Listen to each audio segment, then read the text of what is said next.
Hey, Robbie.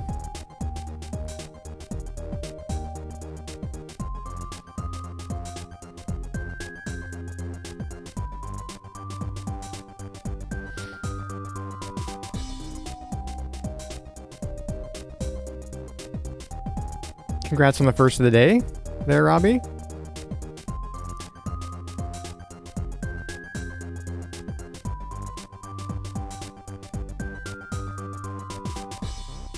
Yeah, I just want to curl up with some tea and maybe some cozy games.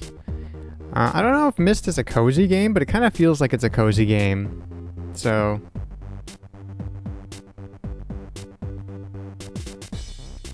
get some cherry tea. I don't know if I've ever had cherry tea.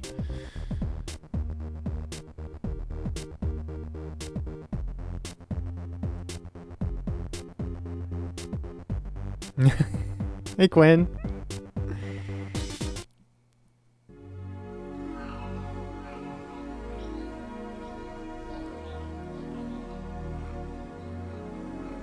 Oh no. Oh no, Robbie. Gotta be careful. It's quite misty today.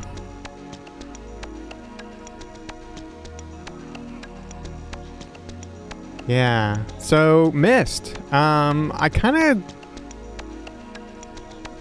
last weekend when I was playing Myst during our random Saturn spin the wheel of Saturn thing that I did, that's the one that I was just kind of like, huh. Started to get into it. And then Quinn here went and got me an early Christmas gift of Myst. Hey, Kranos.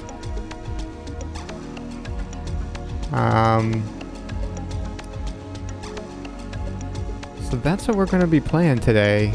And it's a Saturday afternoon, and what's Jamie doing streaming on a Saturday afternoon? And I was just like, well, I don't really have anything else to do. So,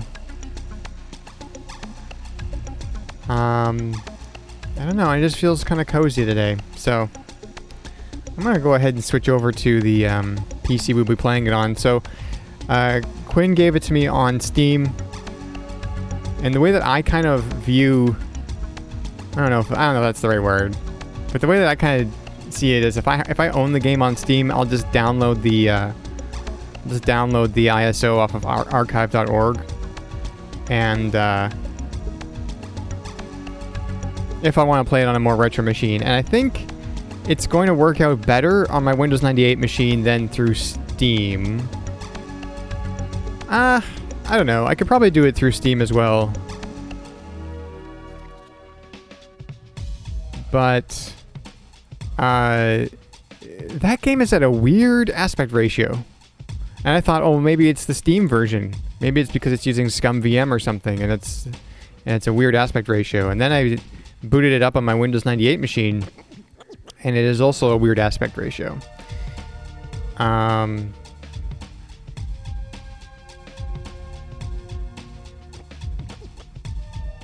Let's switch over here to the Windows 98 machine, and you'll notice that the Windows 98 machine is running at a very low color depth. It's 256 colors. That's 640 by 480.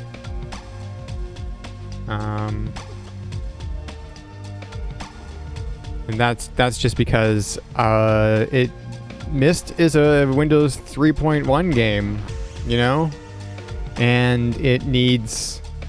It complains when you've got more colors than 256. It's like, oh, that's too many.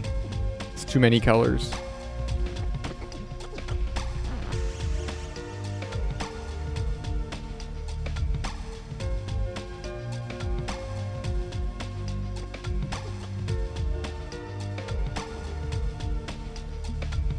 And you know what? To be fair, 16 million colors is quite a bit. That's a lot of colors. So I can understand where it would get a little overwhelmed with the amount of colors that there are. So let's just keep it 256 colors and 640 by 480 pixels. So I don't know how this is going to go. I'm always a little nervous when I'm streaming something new for the first time. It's like, is this going to be like even good to stream, or is this going to be bad, or what?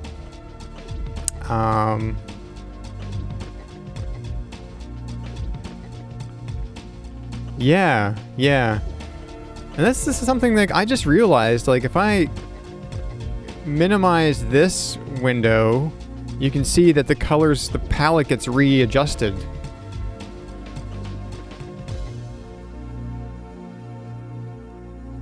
If I maximize this then, and then there's less colors in the background.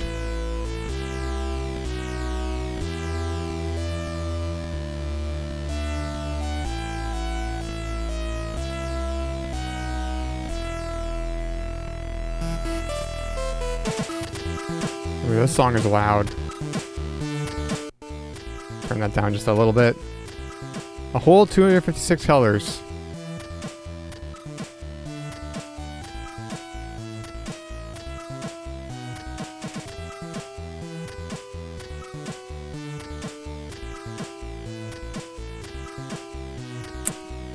Alright. Well, I think we should get into it. Let's have ourselves some cozy gaming. Saturday afternoon. Make some tea. And let's go explore in Myst.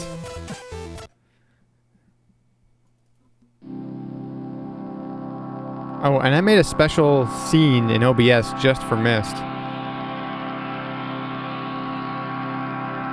Because of its weird aspect ratio.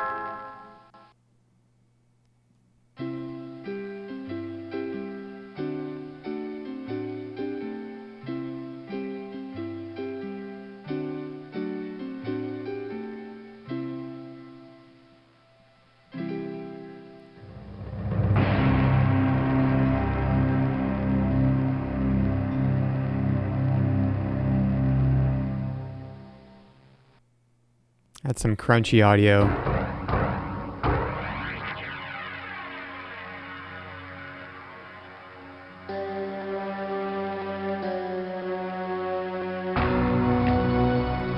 I realized the moment I fell into the fissure that the book would not be destroyed as I had planned. It continued falling into that starry expanse of which I had only a fleeting glimpse. I've tried to speculate where it might have landed. I must admit, however, such conjecture is futile. Still, questions about whose hands might one day hold my Myst book are unsettling to me. I know my apprehensions might never be allayed, and so I close, realizing that perhaps the ending has not yet been written.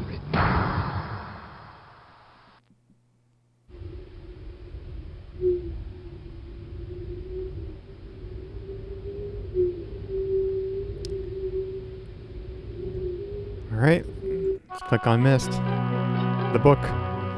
256 colors was that goofy 3 plus 3 plus 2 8-bit color, since you can't divide 3 channels into 8 bits evenly, yeah.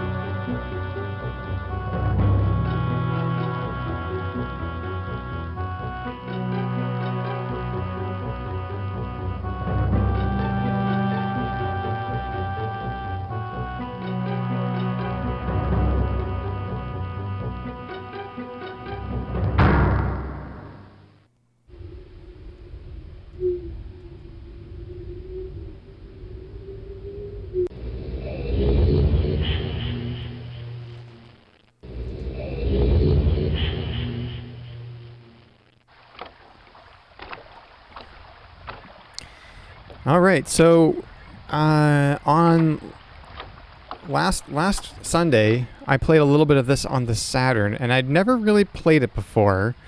I had kind of like launched it a couple of times, and then kind of saw how you move, and then of course my like video game palette at the time was like, it's not a first-person shooter. I don't really want to play it, you know, like way back in the day. So, but now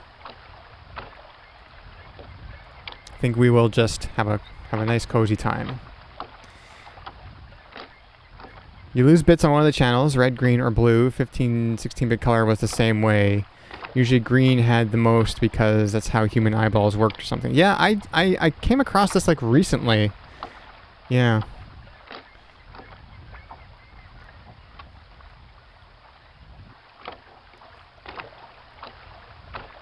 Feel like you did play it. It looks familiar.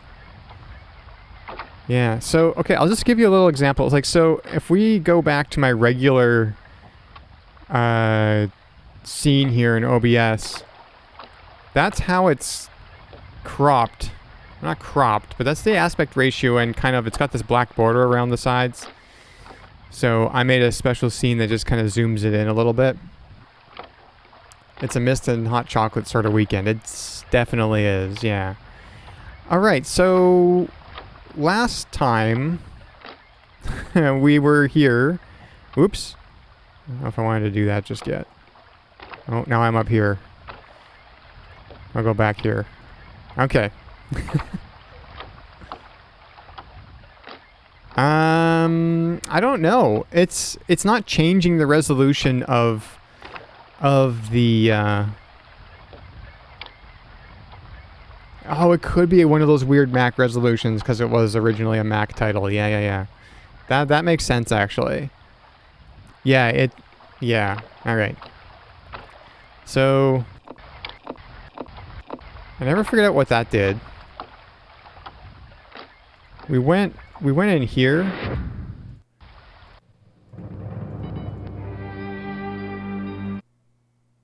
And then I clicked that button.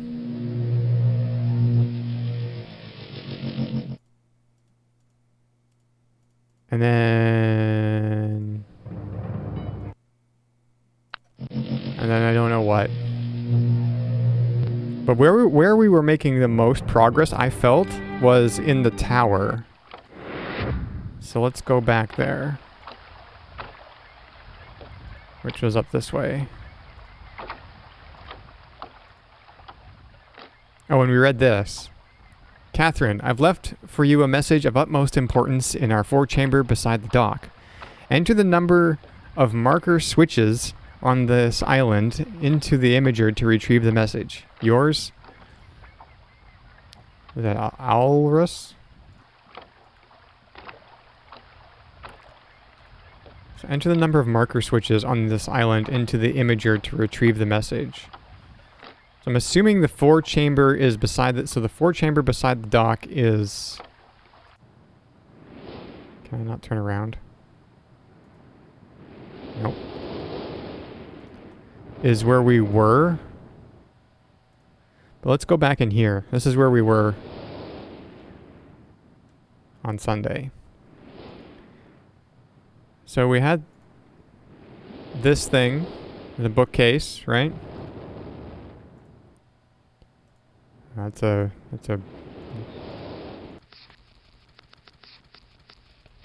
lot of reading.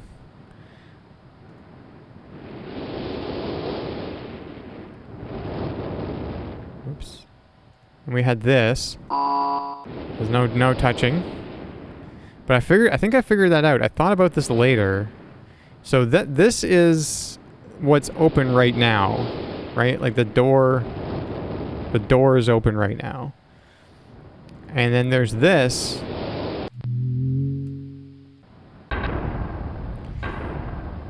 Which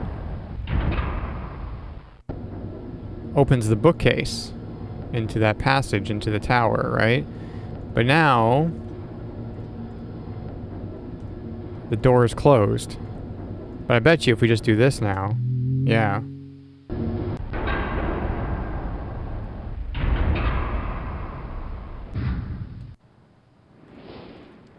Now it's open again. So I thought about that later. I thought about that after. And it looks like I was right. Okay, so let's... I think we should probably check our books, because we did that too. So we got the red book here.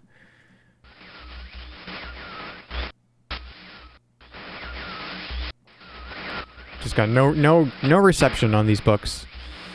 No reception on these books. But we got a red page. Put the red page in the red book.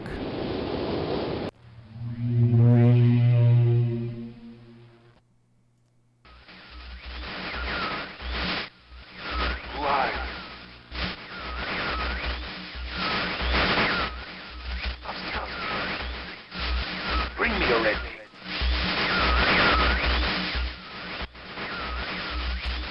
I can't see. I need a red page, you must. Right. Okay. So then there's a blue book. Kind of the same deal. No reception. The blue page in the blue book.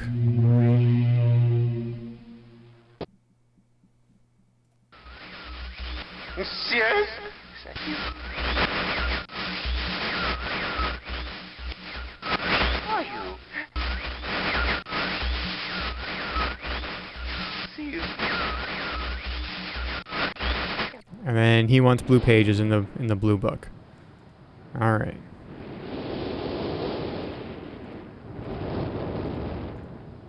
That book is destroyed.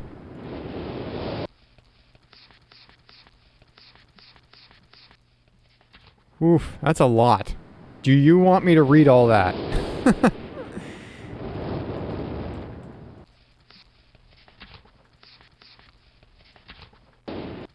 I mean, I probably should, right?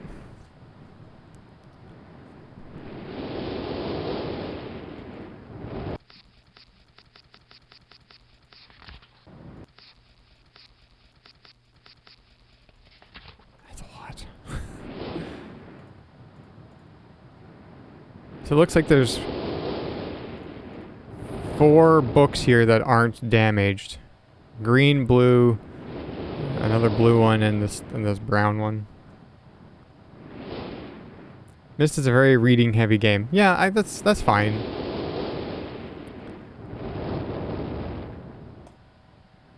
Yeah, let's it's probably good to read it. I didn't on Sunday because we were just trying out games and things, but I'm thinking there's probably a lot of lore and maybe hints and clues in these books.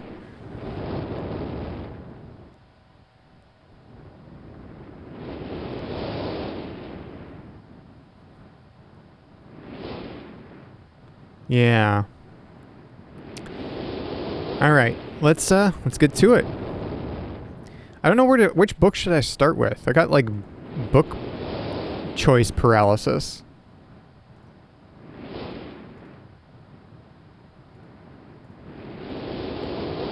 They all kind of start kind of in the middle. Well, I don't know if it's in the middle, but there's like 2 dots in front of everything. I've called this age Channelwood, and it is a very different world. Though it is exactly how I imagined it, it is still amazing to see it with my own eyes. Water covers this age as far as I can see, except for a small rocky island. Elsewhere, there are only trees, which grow directly out of the water. A myriad of thin wooden passageways are built just above the water and disappear into the forest. I assume they were built some time ago, for they appear aged. I am eager to discover more about this land and its people, but I have arrived here late and I must rest. I was awakened this morning by strange noises coming from a pathway adjacent to the one on which I had slept. I saw a group of monkey-like people heading in my direction. They had not seen me yet. I did not feel threatened by their presence. Their response to me was one that I would have never expected. After staring at me for a short time, they fell to their knees and began what appeared to be some sort of ceremonial worship. I tried to speak to them, but they did not understand my language. Instead, they indicated through enthusiastic hand motions that I was to follow them. As we walked, I began to notice that the waters below were changing colors. Slowly, subtly, they would change from a deep blue to muddy orange. Then from muddy orange to beautiful clear. I was so intrigued by the water, I hardly noticed that we had arrived at a ladder. Climbing the ladder led us to their village, which is about 10 meters above the water, and can only be reached by rope. By rope ladders that stretch from the lower paths to the village level, approximately halfway up to the grand trees. It is very interesting watching these people carry out their daily tasks. Even after watching them for hours, I did not understand exactly what they were doing. At sunset, they motioned for me to follow them. I followed the creatures to the doorway of an enormous hut. Strangely, once inside, I found that the hut appeared even larger than it had from the outside. The walls were garnished with bright metals, and in the center of the hut sat the leader of these people.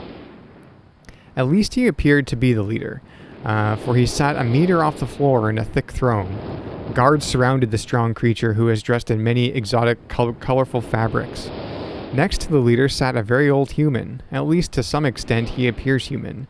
His hair, which was only on his face and head, was completely gray, almost white, and hung very long around his frail body. His thin head hung limply by an almost grotesque neck that could not hold its head up to look at me. But what a surprise! This creature could speak my language. Shortly thereafter, I was given a bed with some hand motions that looked to be telling me to go to sleep. I looked forward to learning more. As I suspected, the ancient creature is a human, but he is old beyond his own reckoning, and seems almost insane. However, the tree dwellers almost revere him as a god. They are treating me now in the same fashion, which makes me very uncomfortable. It is almost impossible to understand this old man. His voice is feeble but wild. He has adopted much of the language of the tree dwellers. He himself told me he had not spoken our tongue in ages. He attempted to explain to me the history of this place. The following is my best translation of what he has told me. Many years ago, the humans and tree dwellers lived together, but in this place, which was then a vast island. They interacted very little. The humans dwelt on the ground, and the tree dwellers lived high above the humans. Occasionally, the island was disturbed by mysterious rumblings which happened randomly, some sort of tectonic volcanic action, I suspect. The sometimes slight, sometimes heavy tremors would only last a short time, then they would stop, allowing everything to return to normal. One day, things changed. The rumbling began and grew quickly to unprecedented levels. Soon it became apparent that the entire island was sinking slowly into the ocean around them. Many of the humans died that day, but not before sacrificing themselves in order to stop the sinking of the island. The humans who lived through this catastrophe moved into the trees, where they gradually died out, maybe because they were unequipped for such an environment, but I'm not sure. This is the story the old man communicated to me, although many details are very unclear in my mind. I am especially confused as to how the humans saved the island from completely sinking. In fact, I doubt the accuracy of that part of the story. What? In fact, I doubt the accuracy of that part of the story. The island must have stopped on its own. Yet the old man believes in the truth of the story as if he had been there. And the tree dwellers worship him, and apparently all humans, as if they were heroes or gods. The old man ended our conversation today with an event which I will never forget. He began gripping my hands tightly, murmuring something about rest and asleep. He then said, "We had expected you to come sooner." These actions filled me with a sort of immediate dread. With much effort, he stood to his feet. I tried to help, but he pushed me away with more force than I imagined his frail body contained. The tree dwellers quietly surrounded him with very solemn faces. They then kneeled before him. He walked to each and placed his hand on their heads. All the while, he murmured words which I did not understand. Finally, he turned to me and smiled. Then he closed his eyes and walked out the door and off of the narrow path high in the trees. The tree dwellers were silent. They began a procession down the nearest rope ladder. As I was descending, I saw several of them pick up the body. He had fallen onto a lower level of walkway and carry it away. He was laying down at the dead end of a short pier-like structure. With the use of some potion of the tree creatures, lit the pier on fire, and I watched as the flames engulfed him. As this strange funeral proceeded, the waters around the pier changed to dull green. This morning I awoke, finding it hard to even believe the previous evening's events. The water is a dull green for as far as I can see now. For some reason, the water no longer shifts color. As I wander throughout the pathways, the creatures watch me, curious to see what I will do next.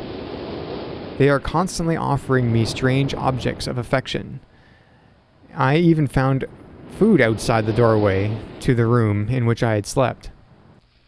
This is a unique race of beings. I hope to learn their language soon so that I may learn more from them.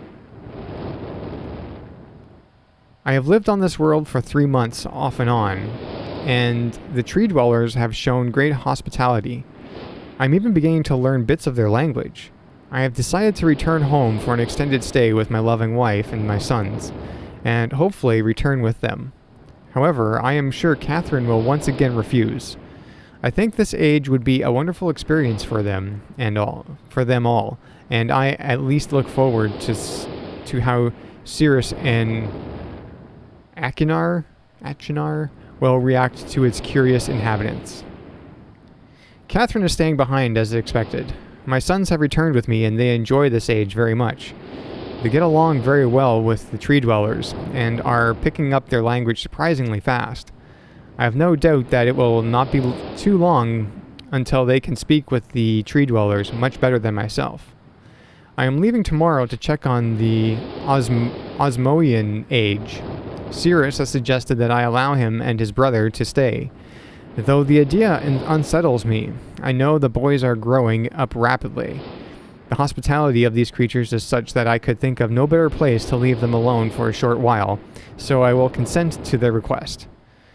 I warned the boys not to take advantage of the respect of the tree dwellers, the respect that the tree dwellers have for their ideas.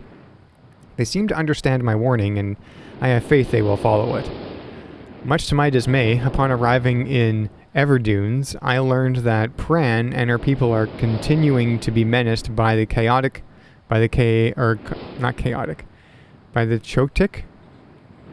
whatever. I fear for their survival and plan on returning to her shortly after checking on Cirrus and Achenar here. See Everdune's journal for more information. After watching Cirrus and Achenar, I see they are handling things very well, and I think I can put to rest any fears about leaving them in Channelwood again. And for a little longer time. Okay. There is a lot. There's a lot. The tree dwellers seem slightly distressed that I am leaving, but are happy that Cirrus and Achenar are staying behind again. I have been gone for over 3 days and have been to many different places. I had to tell Cirrus and Achenar about Pran's death today, and they were visibly shaken, although they remembered her from their childhood. Catherine suggested that it would be wise for Cirrus and Achenar to leave Channelwood for a while, and I have to agree. They will be returning with me when I leave again. I have told my sons that they will be returning with me in 2 days. This color for this text is harder to read. They spent the entire night telling me of an adventure they experienced in my absence, and it was rather remarkable. It seems they constructed a boat with the creatures and traveled some ways out into the surrounding waters. I enjoy hearing them talk excitedly of their adventures, and am reminded of my own adventures as a child. I finally understand why the tree dwellers have been giving me their many inks and insisting I write with them. Looking through some of my past entries, I see now that the inks have changed from the black I thought they were to various different colors. I have shown some of the creatures my journal, and they laughed and howled. I did not know that they had such a sense of humor. Even now, as I look through this very colorful journal, I cannot help but laugh myself. I don't get the joke. I don't get it. We'll be returning tomorrow, so my sons are with the creatures for the last night here. They have told me they would like to come to Channelwood again, and also asked if they can visit some other ages alone.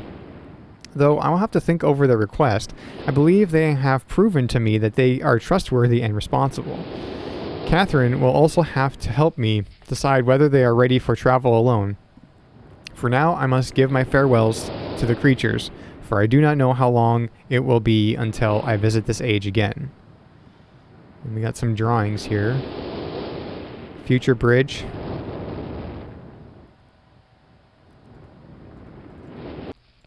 And that's it. Alright, how long did it take me to read that book? It's like 10 minutes? Maybe more? 2:03. Yeah, okay, so it was like 13 minutes for that one book. Wow.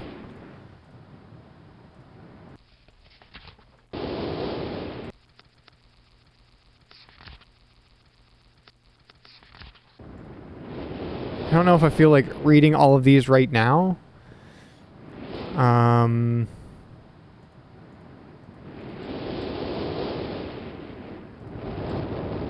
That one's broken too. Well, let's see here.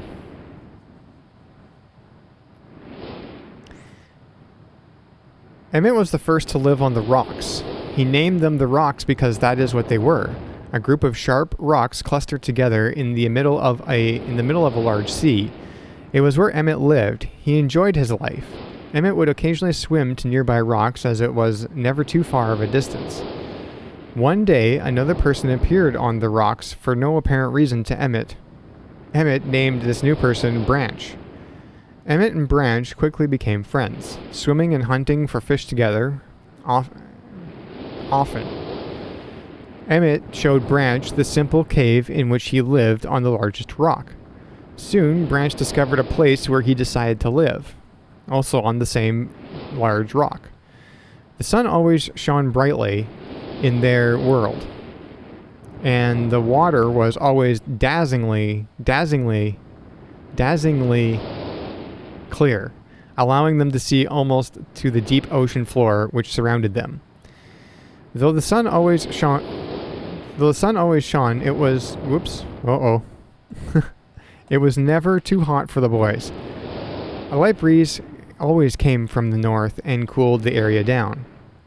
One day while Branch was swimming and having fun in the water, he noticed another boy swimming. Branch brought the new boy to Emmett to find out what to call the new boy. Emmett said the boy should be called Will. Will was soon a part of the group, and all three of the boys swam and enjoyed the perfect world. At least that is the story I was told when I arrived today on the island. Emmett, Branch, and Will were surprised to see me at first, but even before the night ended, we were all becoming good friends. Today, the second day of this newly created age, a strange thing happened. It was not strange to me, but the three boys did not understand what was happening. While I was relaxing under a large tree on one of the smaller rock islands, it began to rain. It was a nice rain that lasted for about an hour in the morning. I explained to the boys that the rain was not harmful, yet they obviously still feared it. Before going to sleep tonight, I told the boys I would leave the following day. I told that while I was gone, I would make a surprising change in their world. They did not understand, not that I expected them to. I still do not fully understand what happened today. I was experimenting with the art, testing the limits of the rules as dictated to me by Father. I attempted to create a boat by writing it into the world. I thought everything was planned correctly, yet somehow the boat had become gripped by the rock and broken in half. Although this test did not turn out as I had hoped, I now have answers to a few of the questions my father never answered. A few of the questions my father never answered. As for the boat, I can see the boys enjoy it anyway, and with that I am pleased. They have played on it all day. Even though the boat cannot move, I have enjoyed studying from it. Period.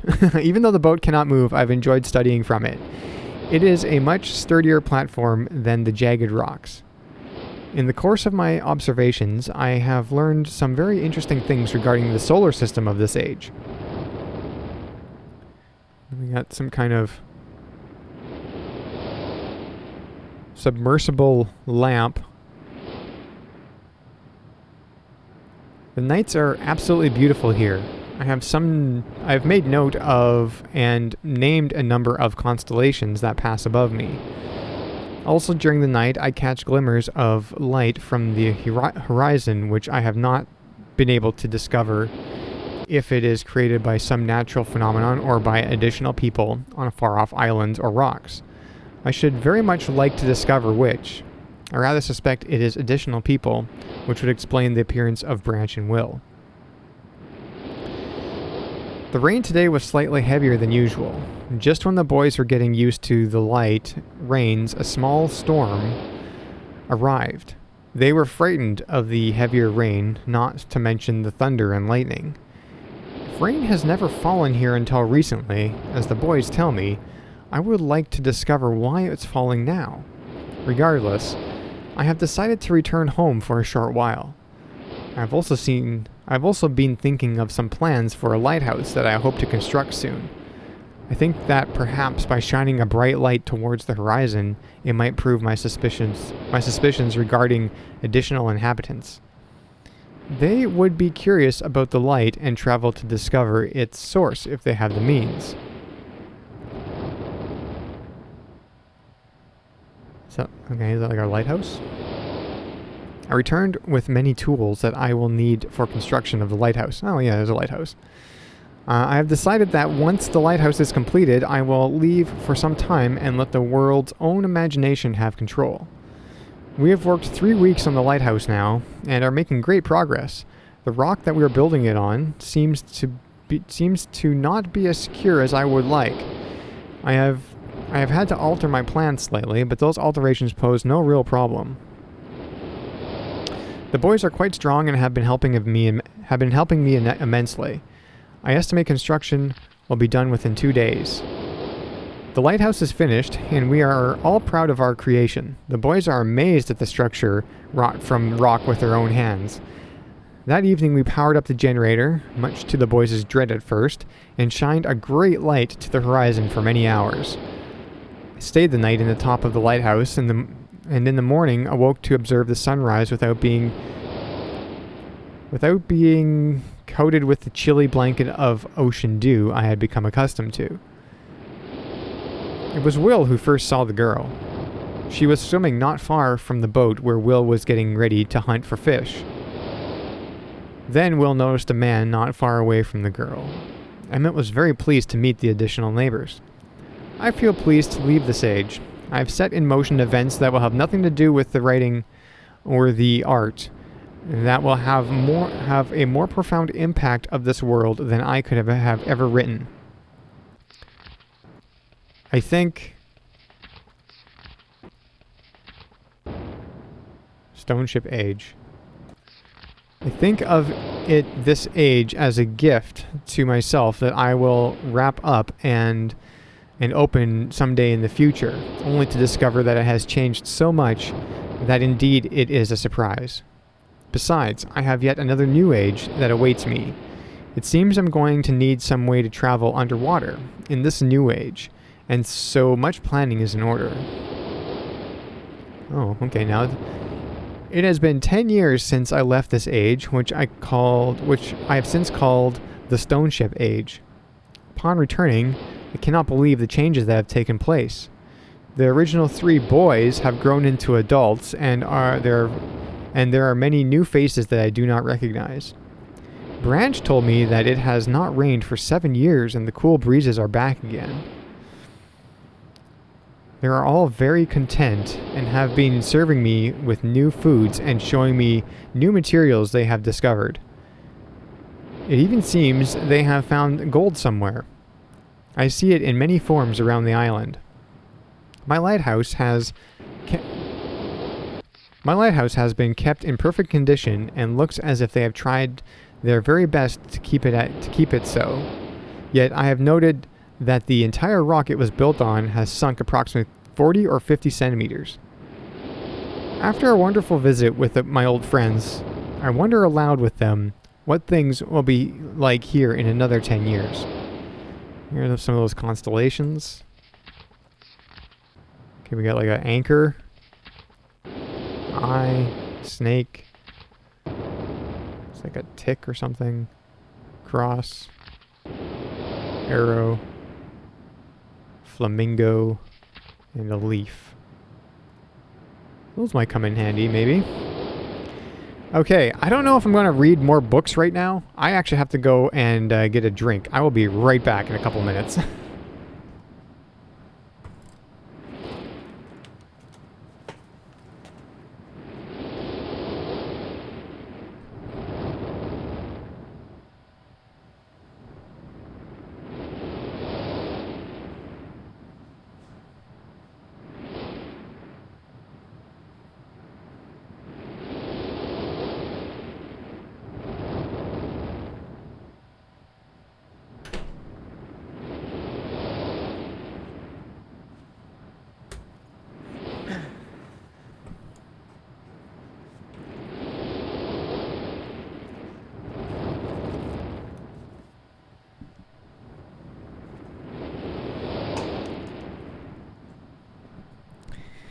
Yeah, that's a lot of reading. That's also like I have been kind of fighting a weird sore throat all week, so uh, uh that's a lot to talk.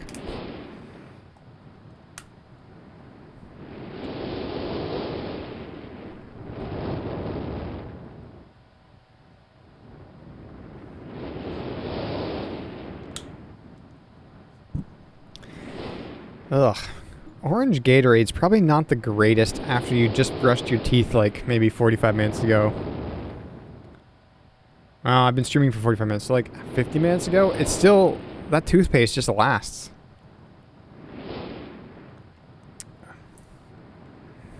Okay, so which books have I read? I read this book, right? Yeah, Channelwood, and then I read this book.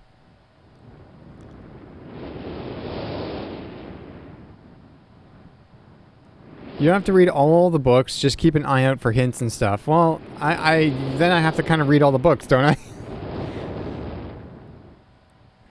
I mean, I guess the hints would be like these diagrams.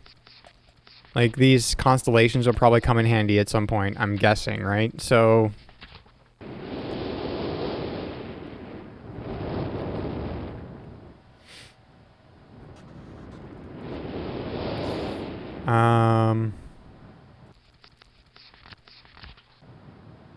a lot of the hints have visuals. Yeah, okay.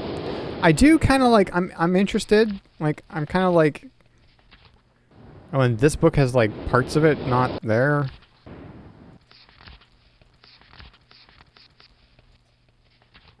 Oh.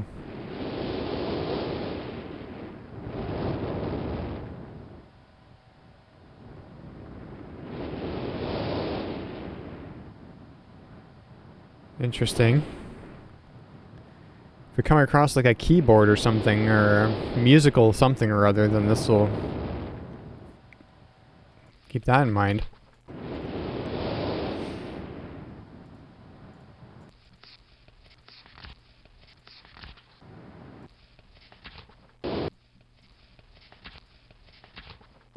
Insignia of the Black Ship. Okay. Well, okay, so I've read the books on the top shelf here. And we got this book and then this book here. Let's... I feel like... No, not here. Okay, let's open up this passageway again.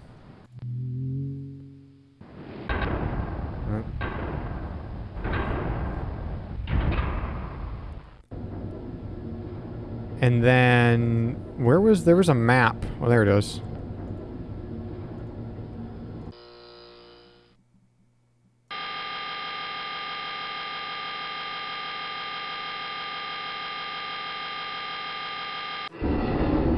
That's a little different than what we saw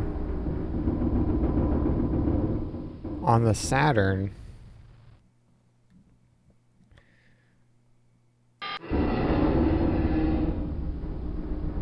Because on the Saturn... excuse me.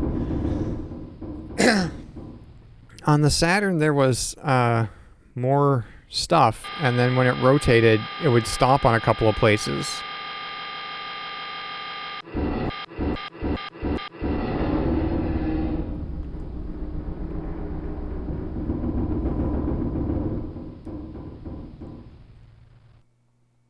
Okay, well...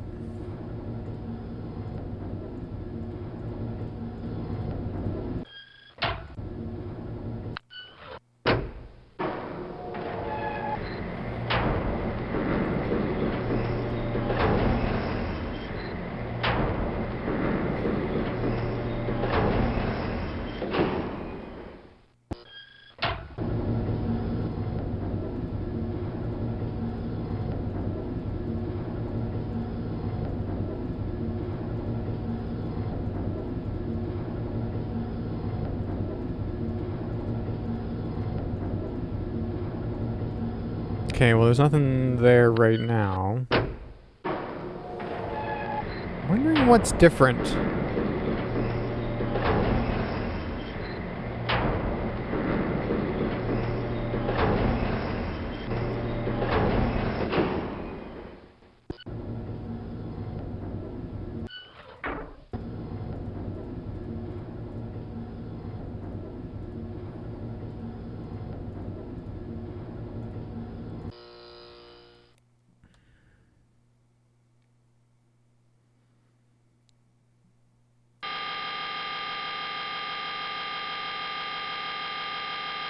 Yeah.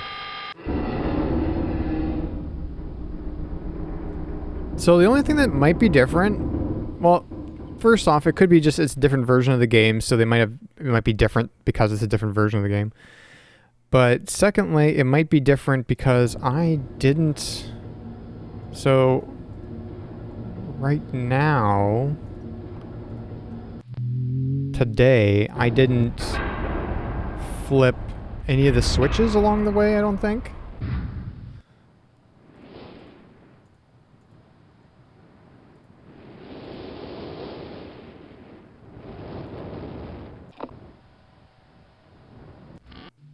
Yeah, this was the dentist office or whatever.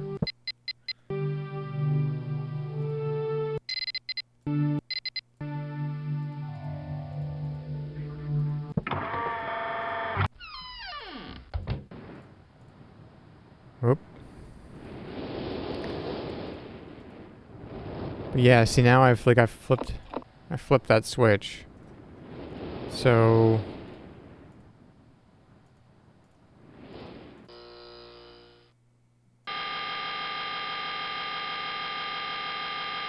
yeah, see that put that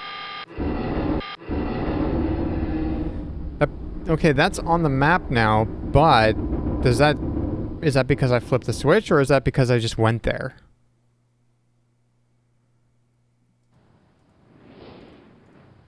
Let's go.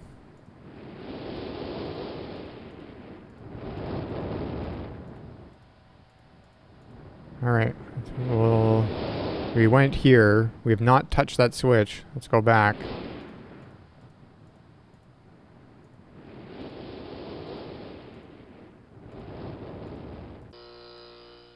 Okay.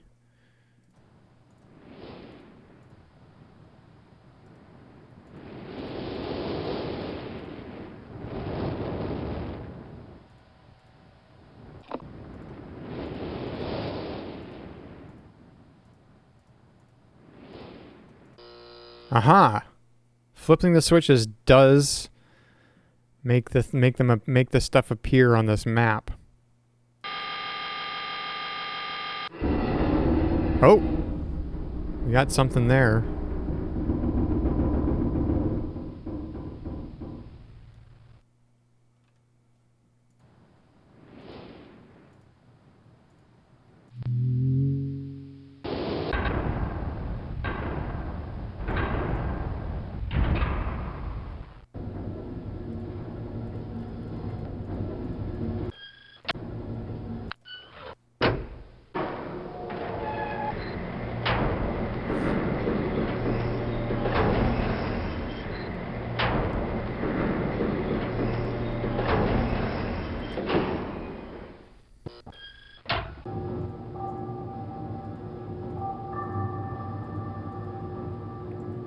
Yeah, now we can see that rocket.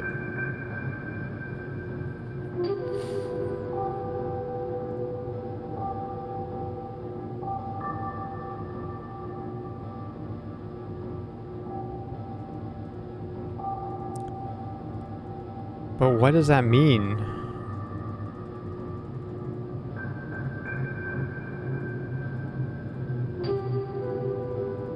This is 59 volts.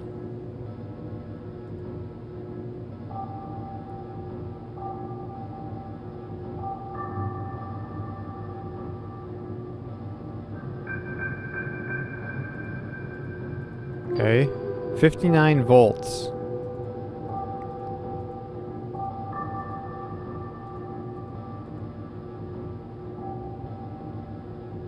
Okay, this is a book icon. Oops. This has like a key icon.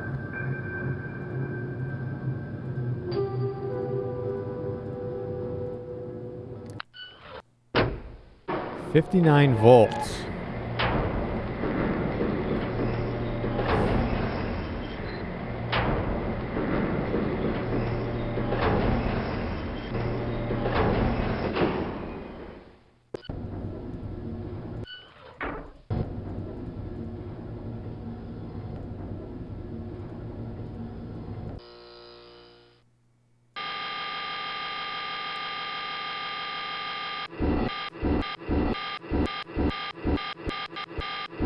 No? Okay.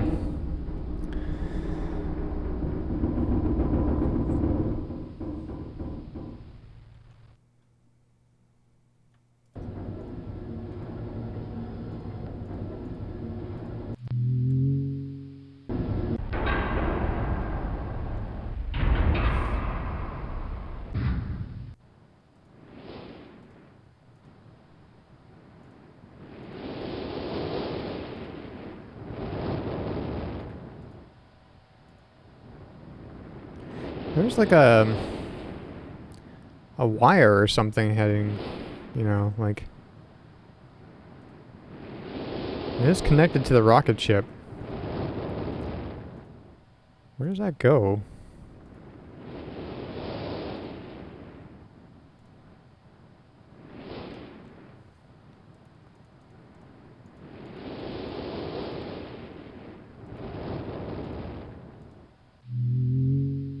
Oh, we saw this in the book.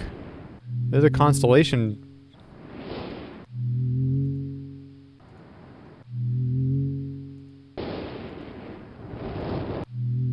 Yeah, these are the constellations.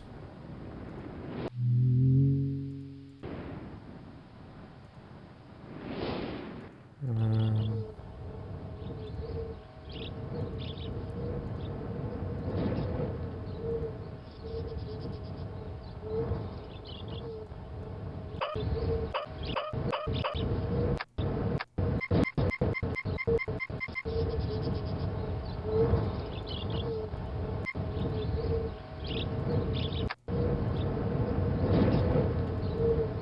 okay, I don't know what to do with that.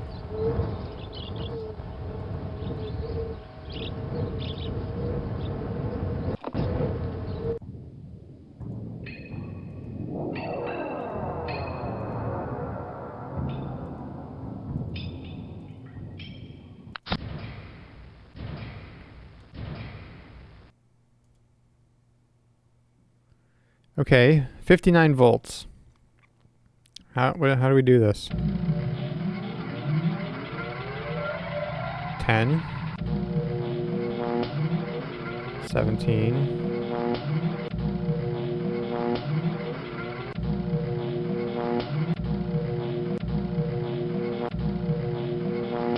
Oh, that's too much.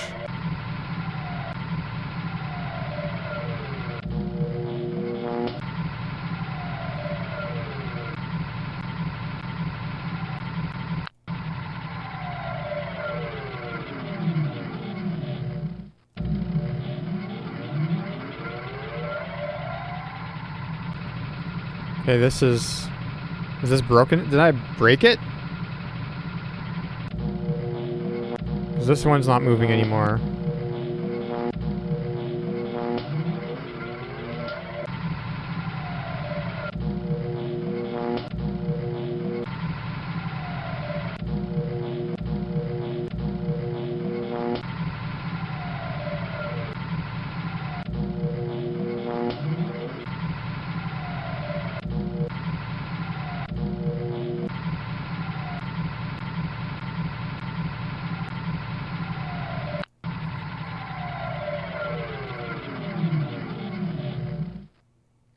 Oh yeah, okay, so power and power to spaceship. Okay. I must have broken something because the spaceship's not getting any power anymore.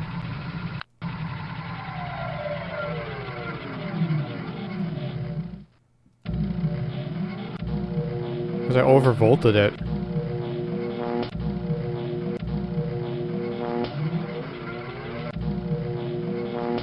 Okay, that's 59. So these three, remember that.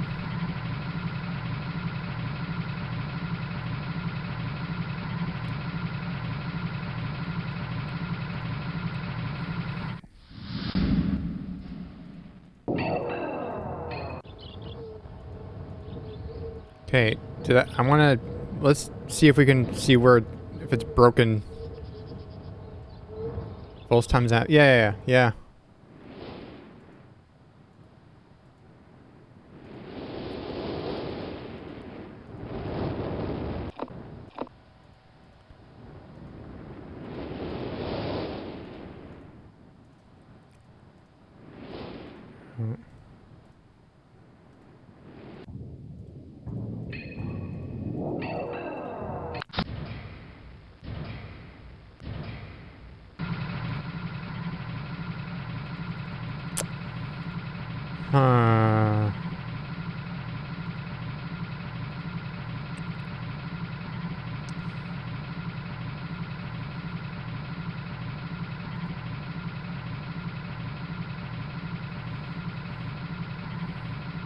Hey, Quicks. Yeah, I haven't played this either, so this is my first time. So yeah, if you want to stay unspoiled, then you probably shouldn't watch, I guess. But thanks for stopping by.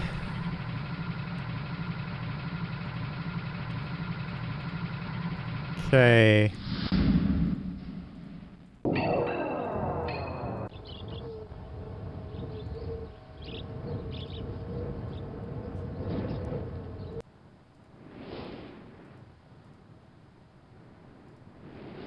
So I think I broke the spaceship. I don't know how to fix the spaceship.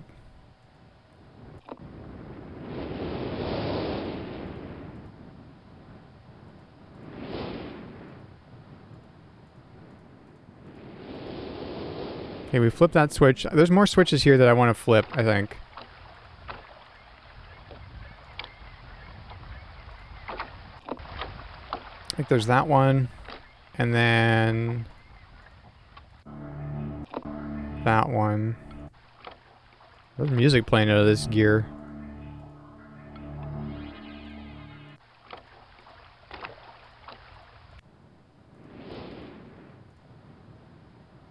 Oops. So now, if we look at this, yeah. Oh, look, we've got the, that's the generator room. The gear. Oh, hang on. The spaceship's gone. Did I turn that switch off and not turn it back on? I wonder. I can't remember now. Just want to quickly check. Oh, whoops.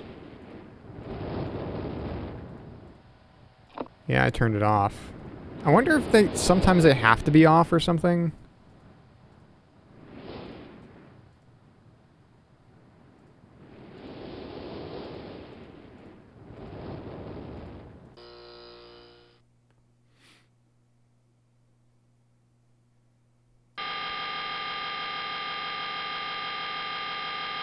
Ah, okay. Let's point it at the gears to see if we can get a clue for the gears.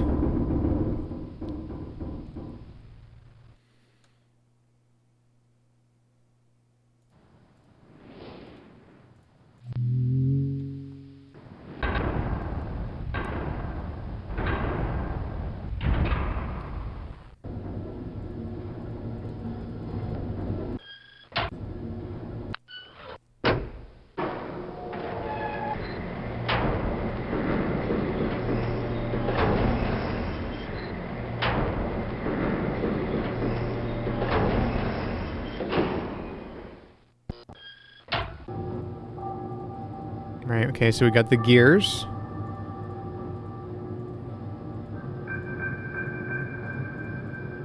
Oh, sometimes it's hard to know where to click exactly, and this is the key.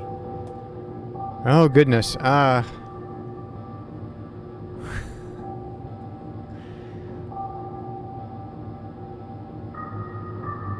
You know what? This is what the Telegram saved messages is for. Gears. 240. 2 comma 2 comma 1. And then there was a spaceship.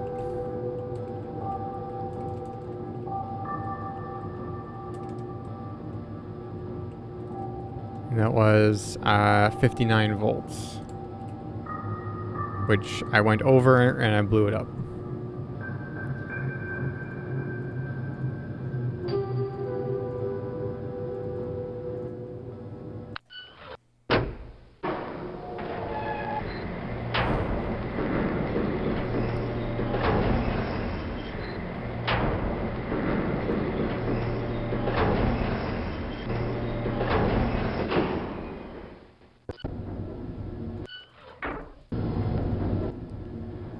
Okay, then let's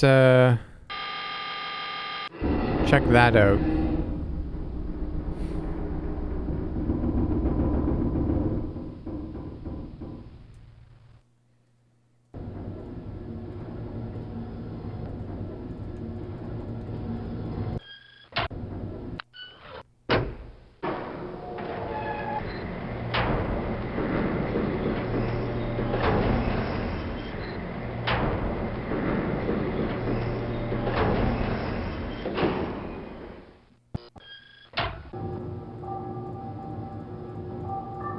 Okay, this is that thing? I don't even know what to call that thing.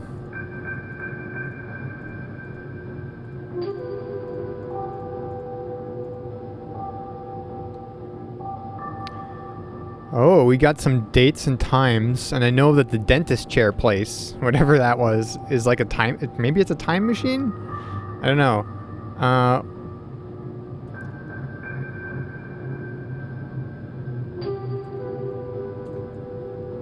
Let me just write this down.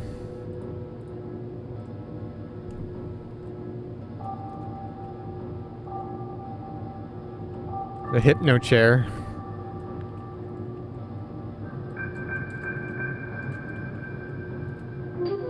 Oops. October 11th, 1984. January... Oh, 10:04.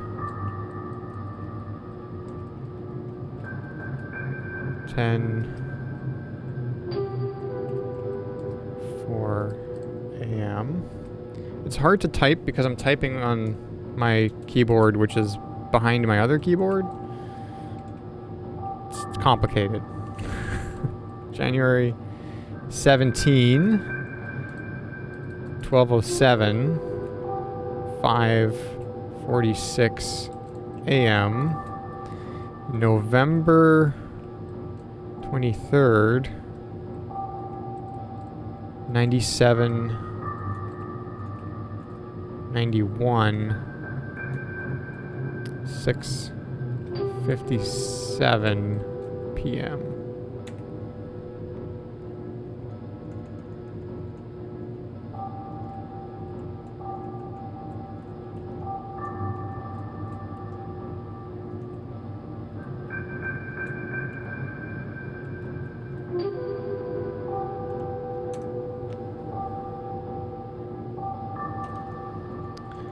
Whoops.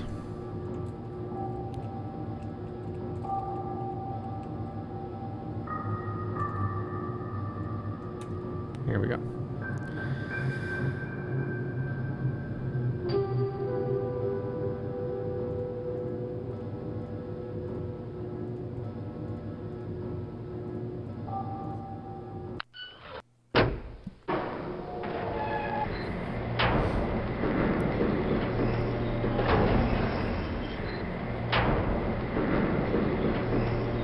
I sure hope that, like, I didn't break the spaceship altogether. Like, I hope I can fix it.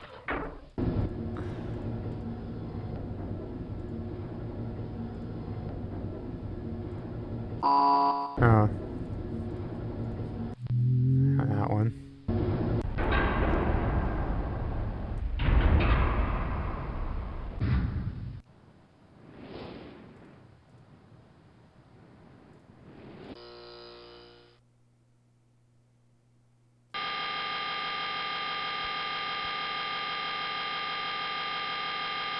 Okay, so those are the only 3 that I currently have.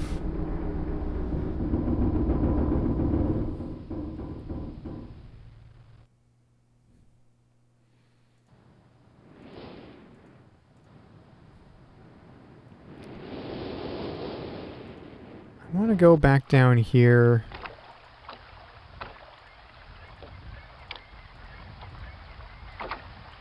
Yeah, this is like a sunken ship, right? Like, that's what it looks like.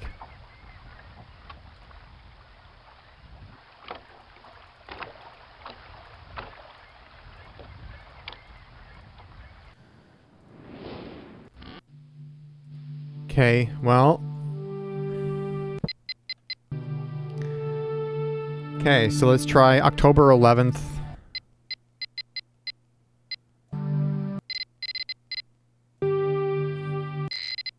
1980.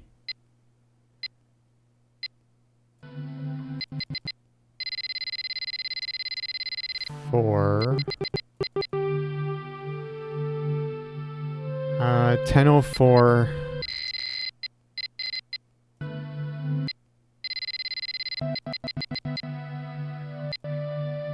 a.m.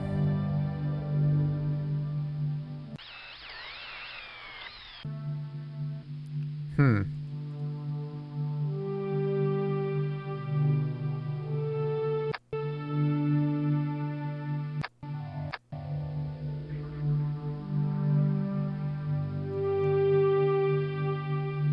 Nothing?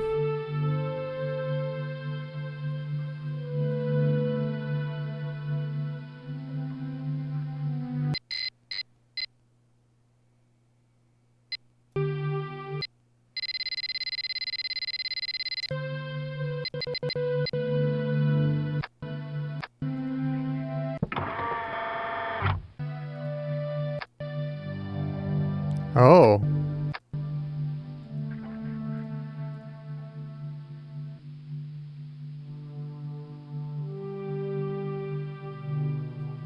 I didn't. Okay, that's good. That's not really spoiling anything. I wouldn't call that a spoiler per se. I was just worried that I was like, I wanted to know if this game was like one of those games where if you could actually break something and you couldn't repair it, and you basically soft locked yourself out of that part of the game.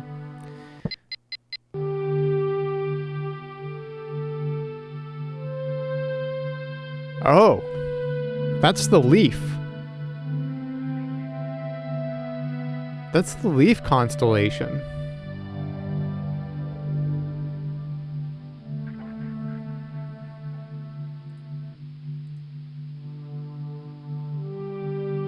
If I change this, does that change the...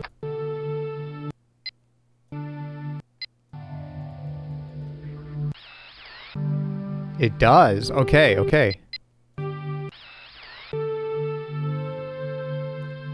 There are no soft locks to your memory. Okay, that's good. That's good to know. Okay, so this is the...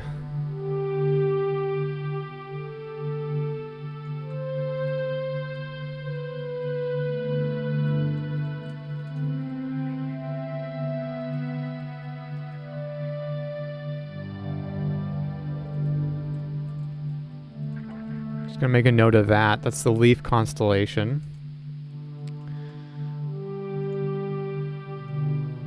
Let's do the other dates. So January 17, 12:07. Whoops.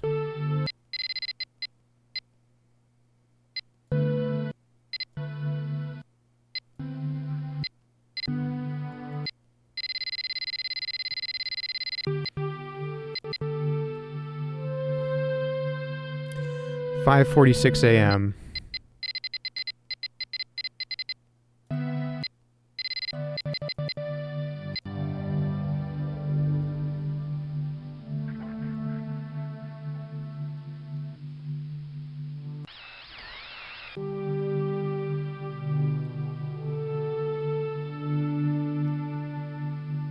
I don't remember which one that is.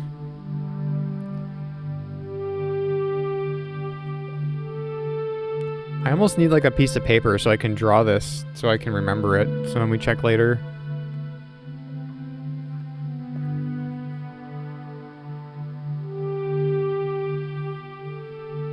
Give me a second. I'm actually gonna grab like a notepad or something.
Okay.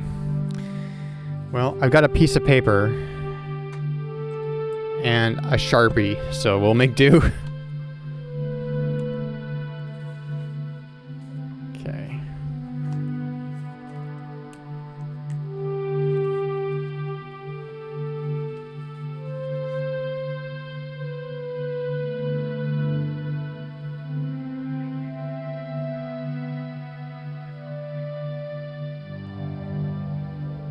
Okay, now let's do the third date, which was November 23rd. 9791.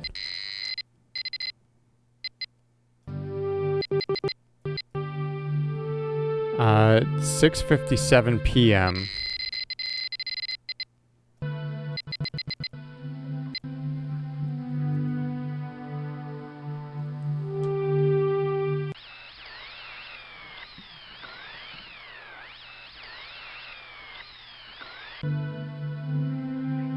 Okay. Draw that one too. I just happened to remember the leaf one. I don't know why, but I just happened to remember what that one was. So,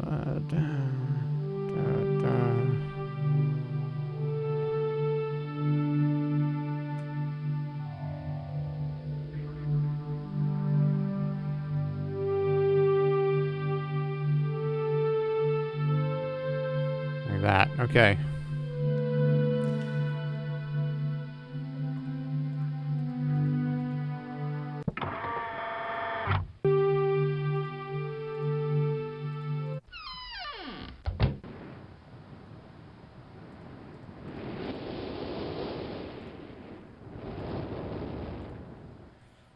Go back in here, and that was in...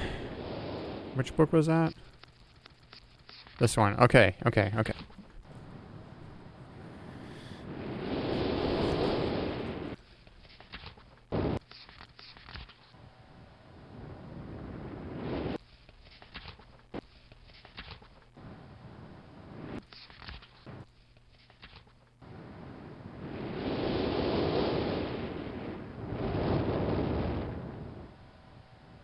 Okay, so November 23rd, 9791 is this.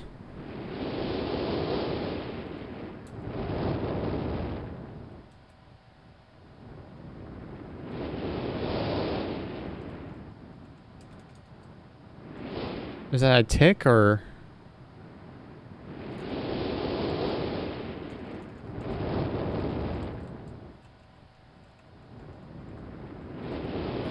That.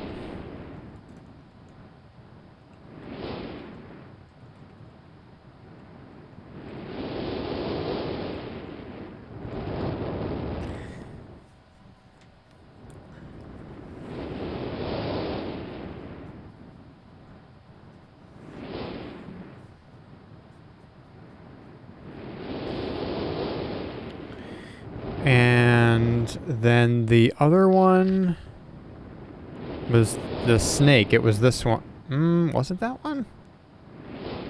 It's close. I didn't draw 2 dots here, but I think the rest of it matches. So maybe I was just wrong. I'm gonna say that's the snake. We can go back and check quickly, but I'm pretty sure that's the snake. Okay.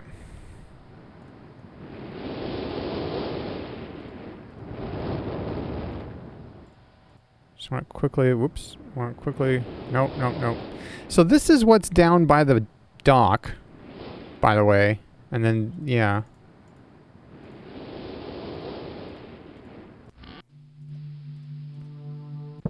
So,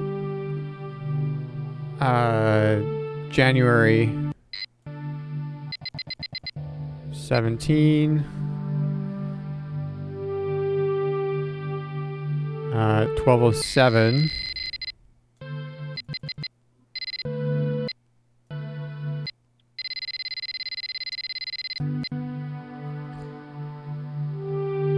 $5:46 a.m.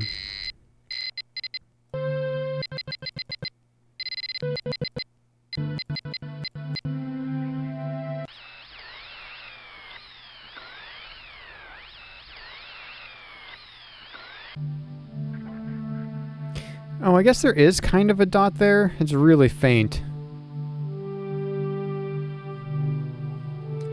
It's like I didn't register that as an actual thing, but yeah.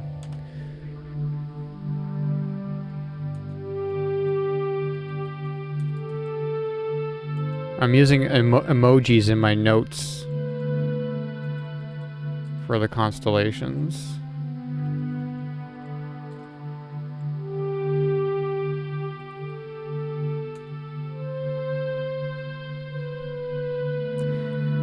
Okay. So we also saw these constellations here. Like these boxes, right? I think I'm just gonna try pushing the constellations that, I mean, like, cause they're like buttons, right? So it's the flamingo. Oh, and I can turn that on too. The anchor.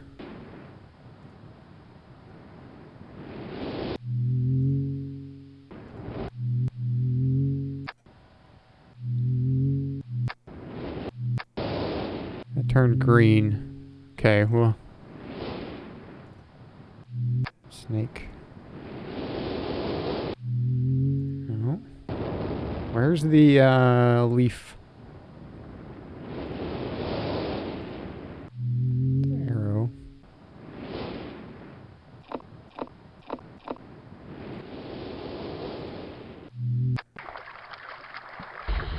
Oh.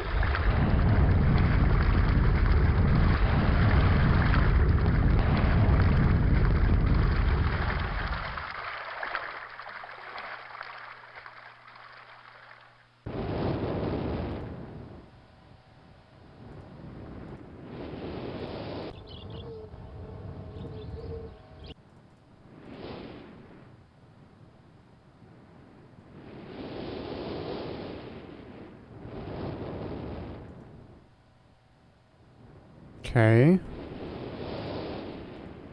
Oh, oh.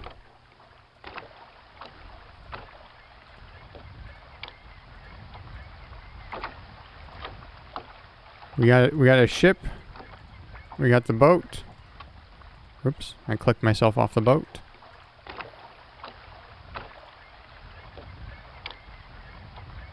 Quinn. Let's go.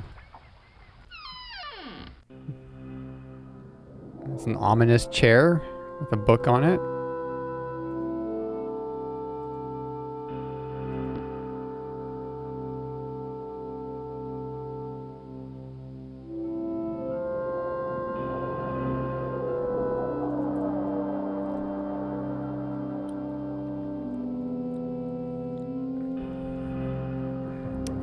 I guess let's click there.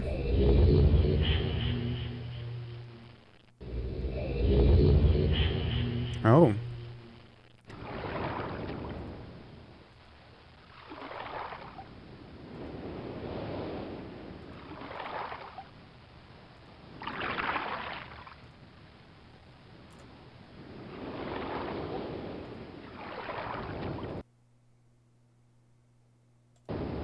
Does it save my game?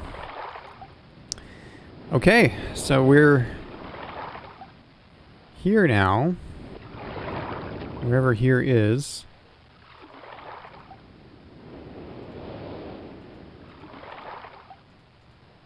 Looks like there's part of a boat in the rock here.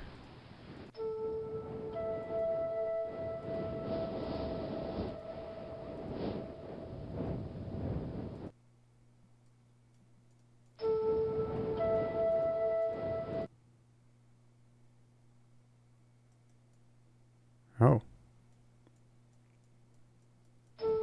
Oops.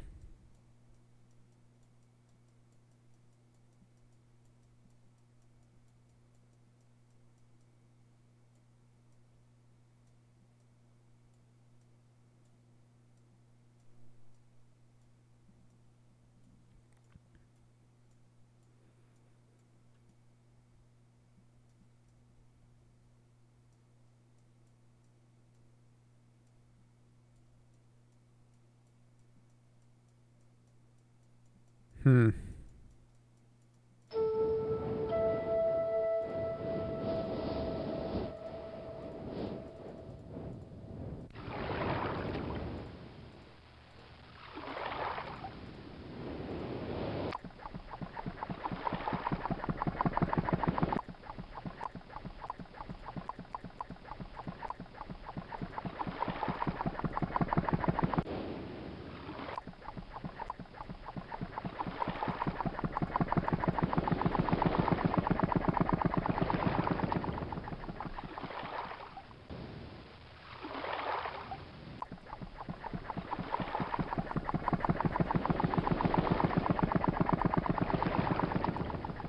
Hmm.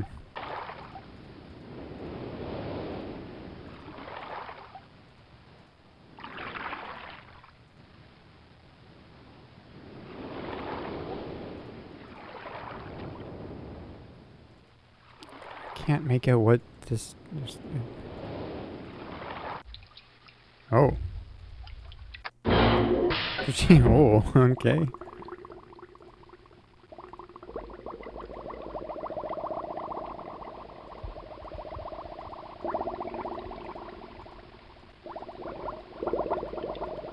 This is very dark.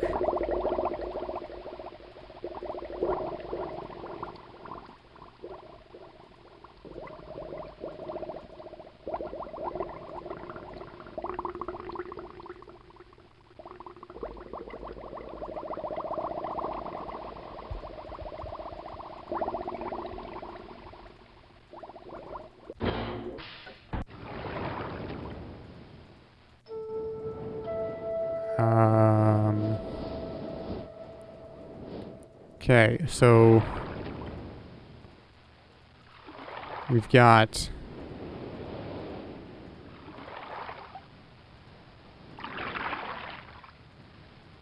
this.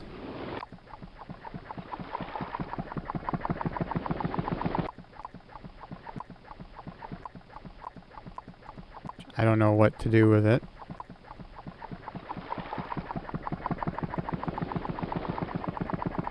Oh, we got. I didn't see this.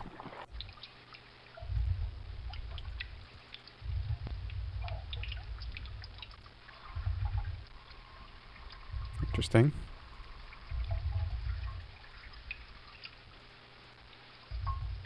Oh, there's a lock up there.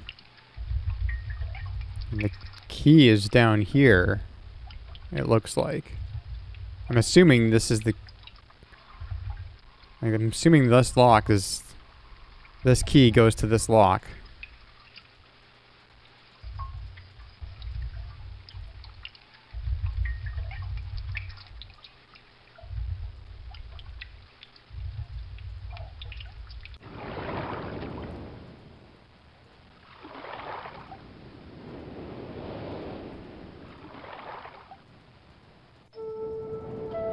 And we got this telescope up here, which is very tiny in the middle of my screen. If you click outside of it by accident, then it goes out. It goes back.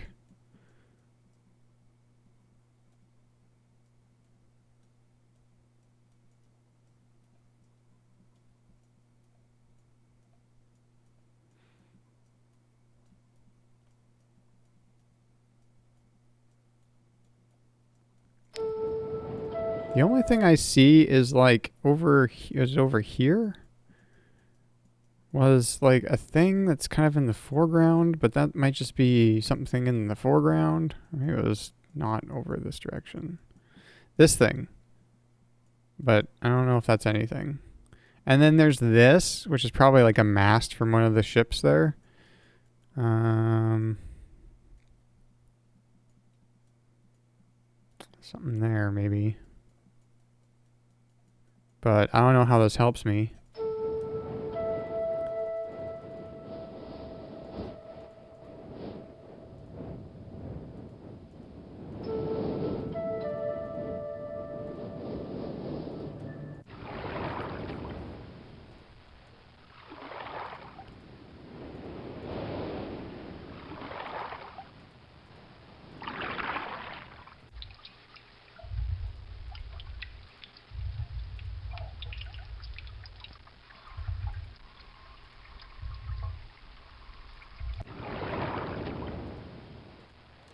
Huh. Okay, so then this is all flooded. This is the ship that's kind of half in the...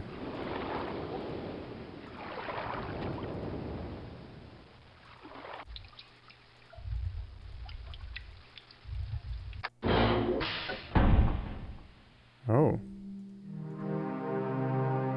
Oh.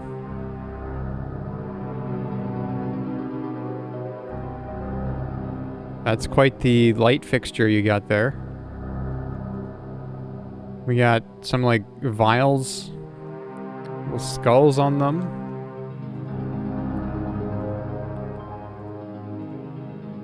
We got a blue page.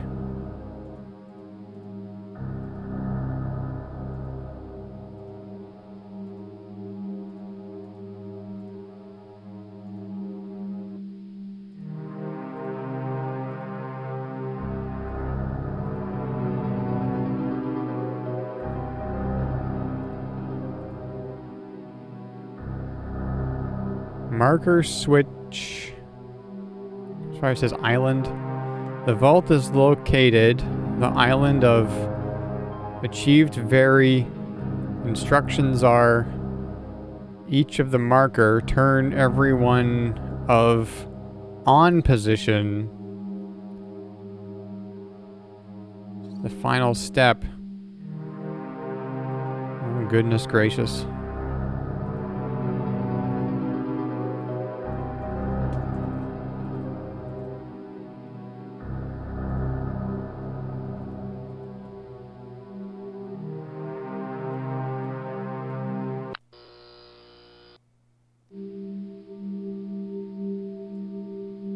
Oh.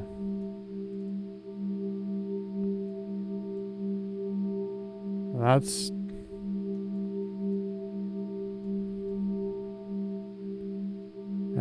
spoopy. Why would you have such a device? What? Okay. Whose place is this? Kind of mask?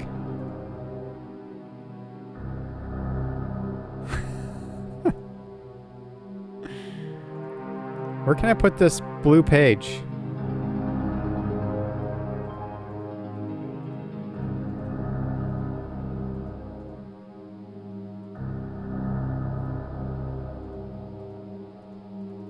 No.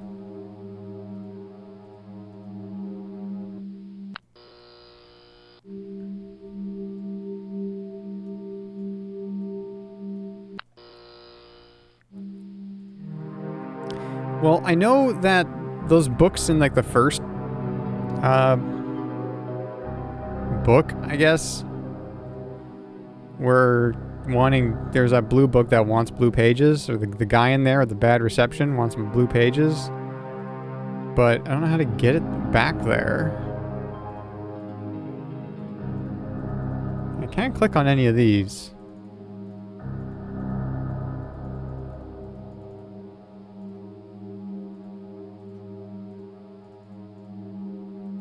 Let's grab this.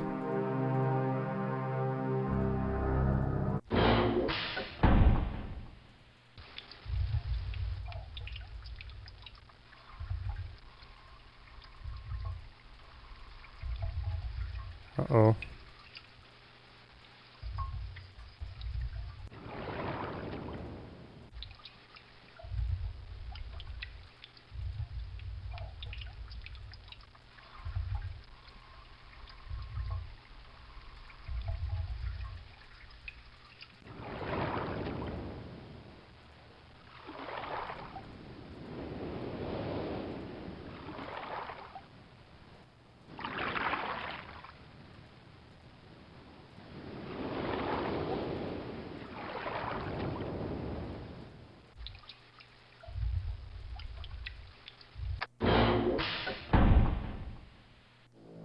Okay, I just didn't go far enough down there because I thought I wasn't moving because it was so dark.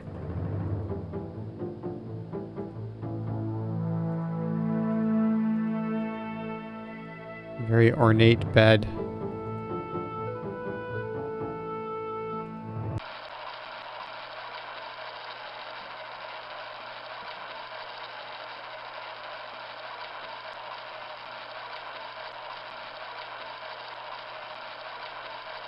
Okay.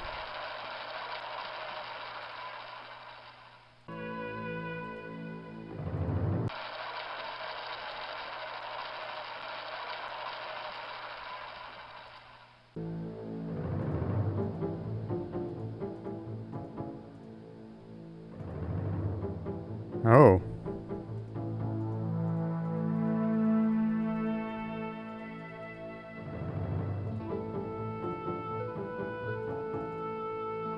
It's got some vials and a syringe.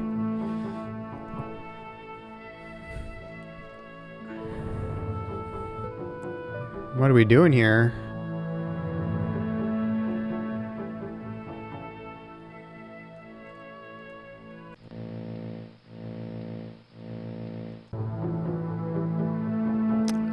Cool. I'm just gonna chalk that up as being a desk trinket.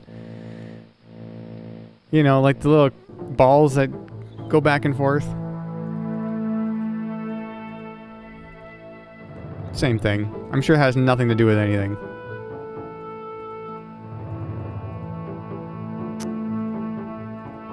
I kind of don't want to be holding on to this blue page.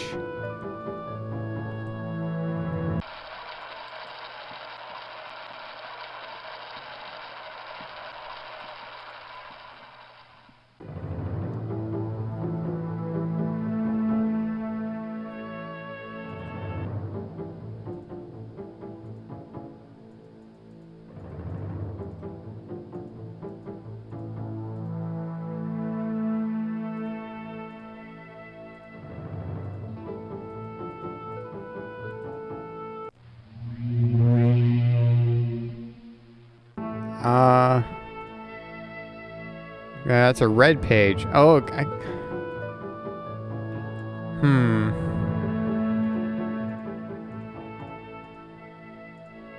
So now I don't have the blue page anymore either.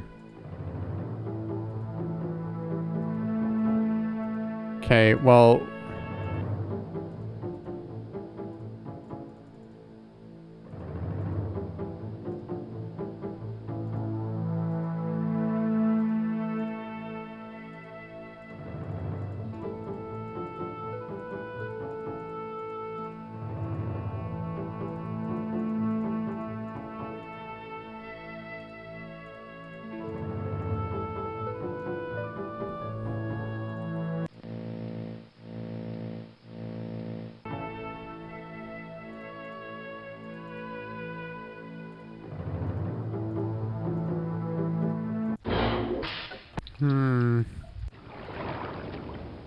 So we got a blue page and a red page, and I don't have a place to put them.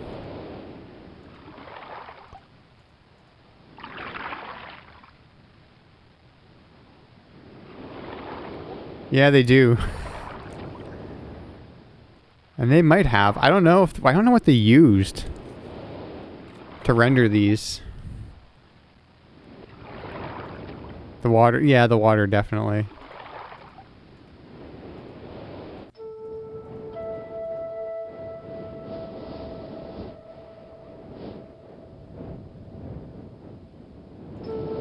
This, I don't know what to do with this. There's a whole lot of things in this area here that I just don't know what to do with. Which one was this? Okay, this is Spoopy Town. So is the blue page back here? Okay, good. Yeah, the blue page just came back here, so that's fine. I didn't lose it forever. So there's vials of what seemed to be poison here, and there was like a syringe and more vials in the other boat. This is the most intriguing part of what we found so far, I think. This half note. I want to know where the other half is.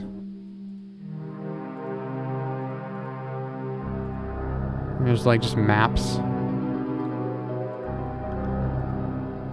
I kind of think if I can't click on these maps, they're not that important, right?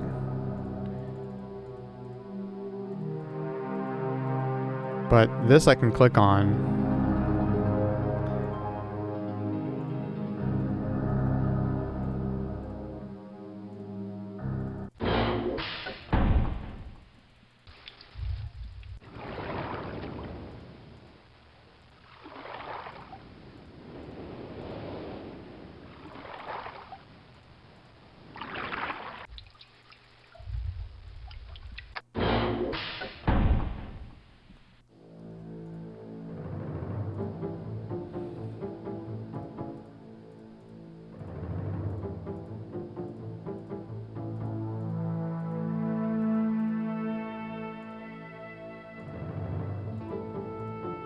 Okay, so this one, this dresser or drawer, whatever, has the red page in it. Is that all that's really in this room? And there was this, and then this has these vials. I can't quite make out what's on that vial. Some pills, it looks like. Syringe and needles. Some empty ones, too. These ones are used. Somebody's been using that. And a knife. And then this thing.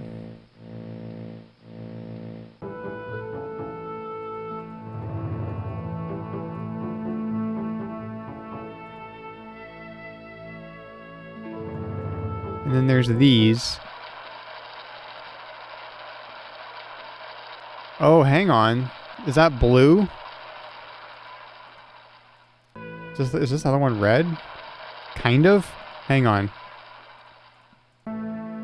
Whoops, no.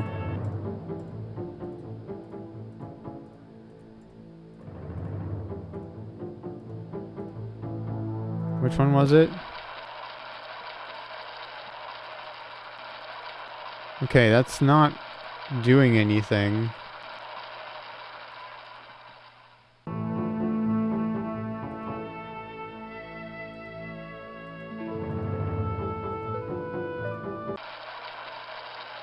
See, that's more blue.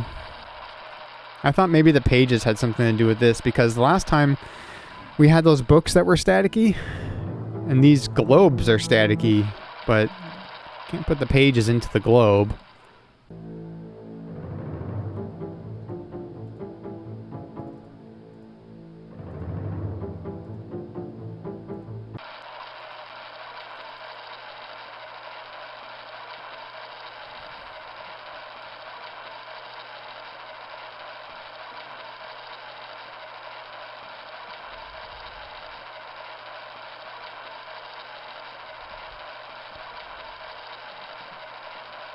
Yeah, it's not...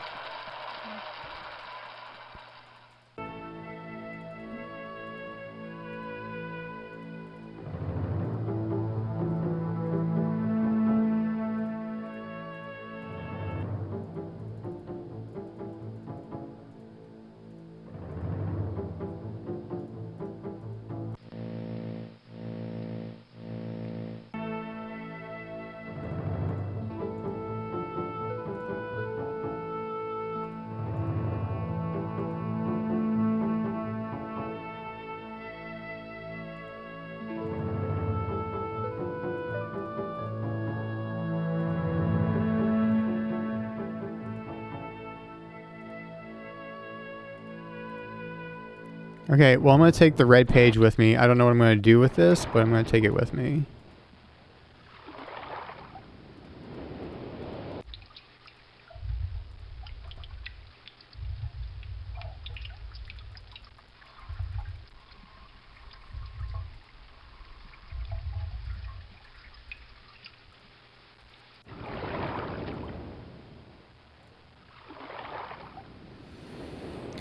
Whew.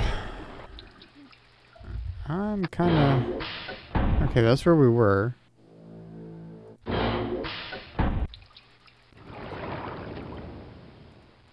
And this one is the spooky...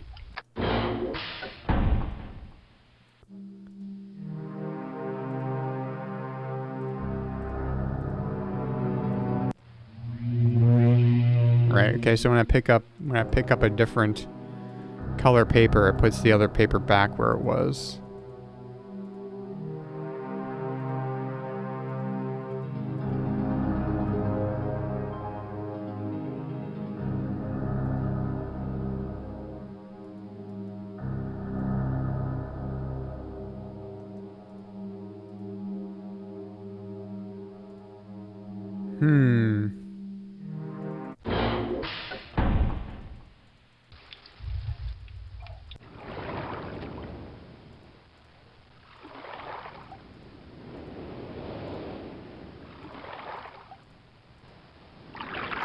And then there's this.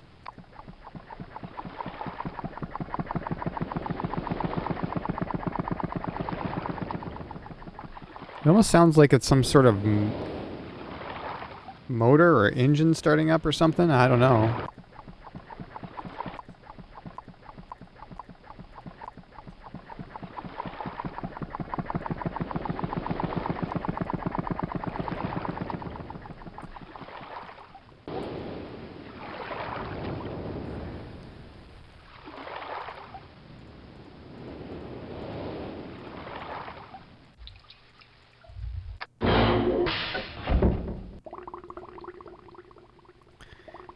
And this is very dark.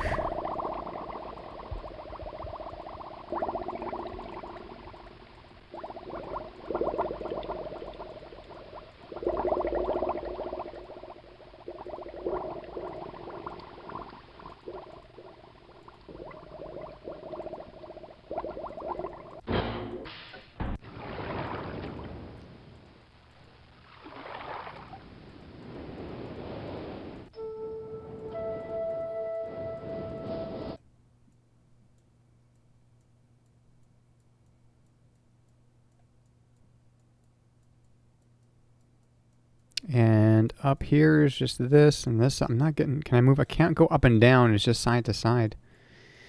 I'm wondering if there's a clue as to, like, where I should be looking with, like... with regards to, like, what heading I should look at.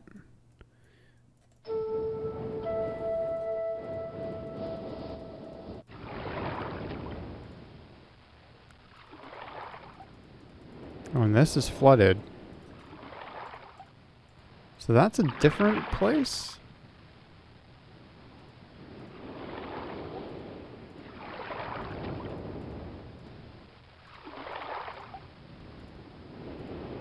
Or wait. No, this is all flooded now. I didn't even realize it. Was it these switches?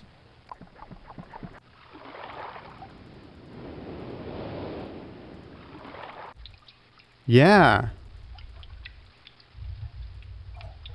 Oh. And then that's flooded. Oh, okay. I didn't even realize we were doing stuff with those switches. That's flooded. That's flooded. But what about over here? It's not flooded. Uh-huh. That's what that was. I thought that was weird that there was a thing there. It was part of the stairs. Okay.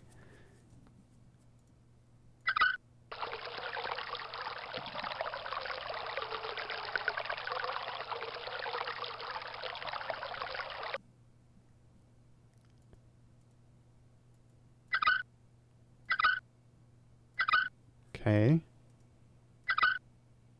We drained the water out of this thing, but we need to open it with a key. Now, there is a key up here.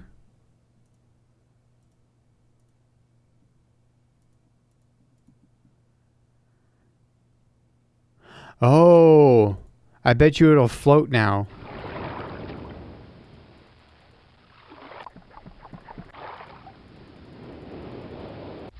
Aha.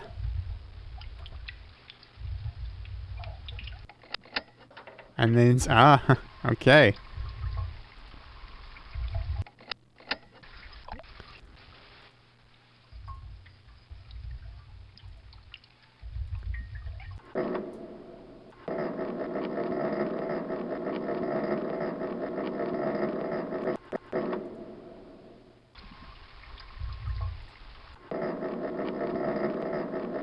What are we doing here?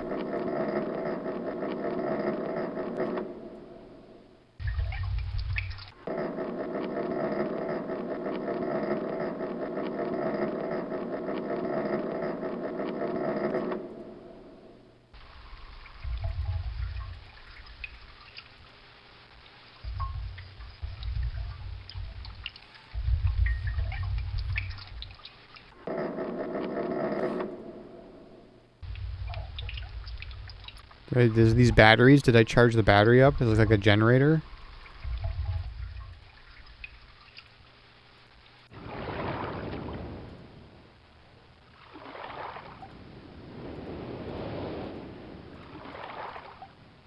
Yes, I did. I saw light. I saw light. There's lights on now. Yep, there's lights on down there now. Okay, I think I kind of did that in the wrong order, but which one was this?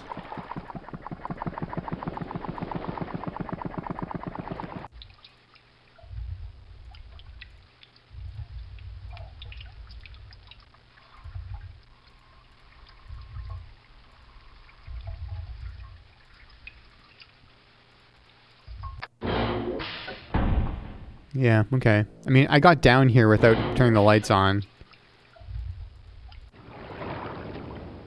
But the lights are on down in the ship now. Oops.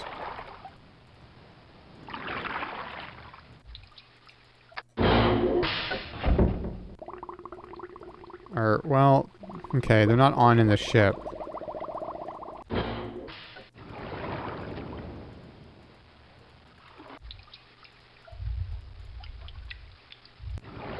Ah. What I want to check... Ah, yeah, you see, it does start going down after a bit. You have to keep powering the generator.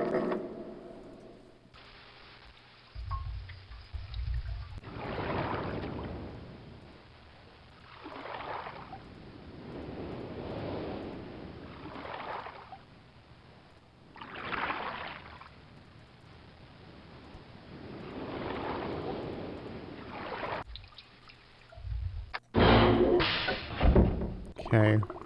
This is still dark in here, though. There's gotta be a way to get light down there.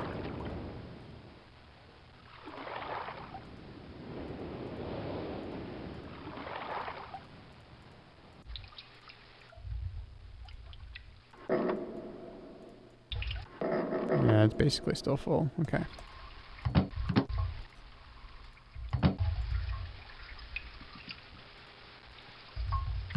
I wonder, like, let's just go back down.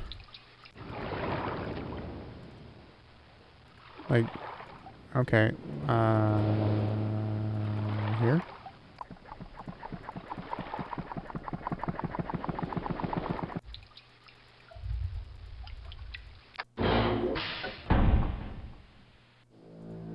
Anything changed now that there's power?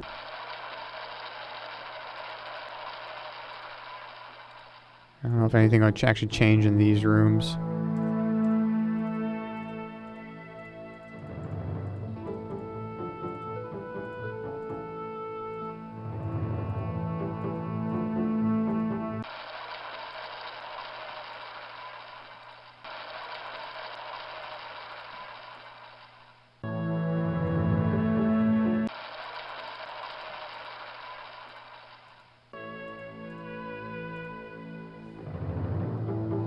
No, I don't think so.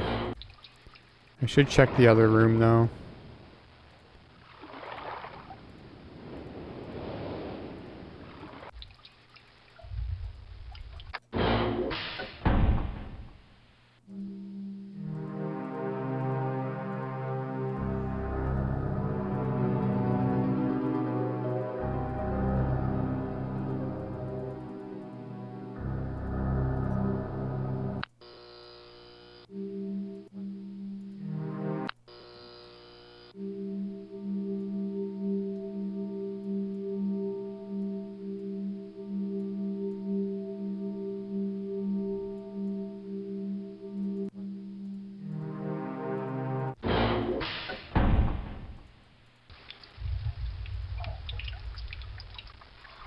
Like these aren't doorways or anything. Those are just like part of the stairs.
Yeah, I need to get light down there, but I'm not sure how.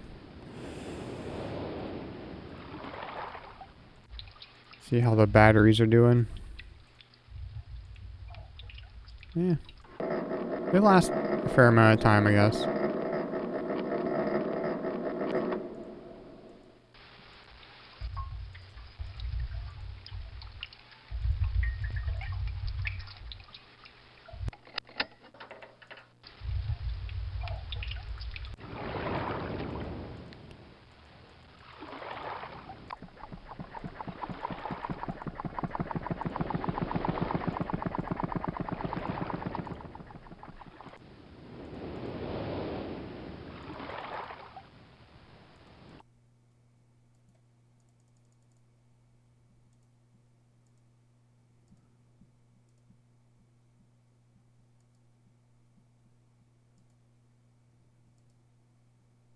What is...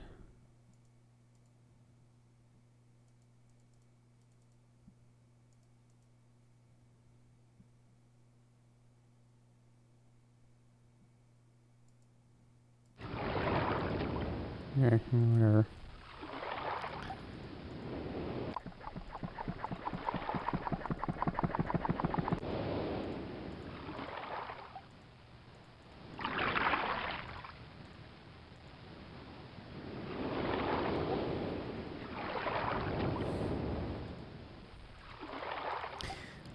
I feel like it's gotta be in the,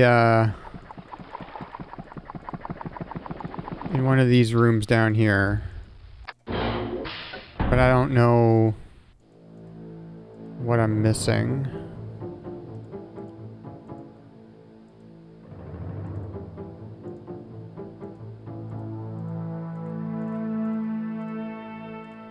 I was like, can I put that paper back in a different drawer? But I can't. I don't think any of this is necessary.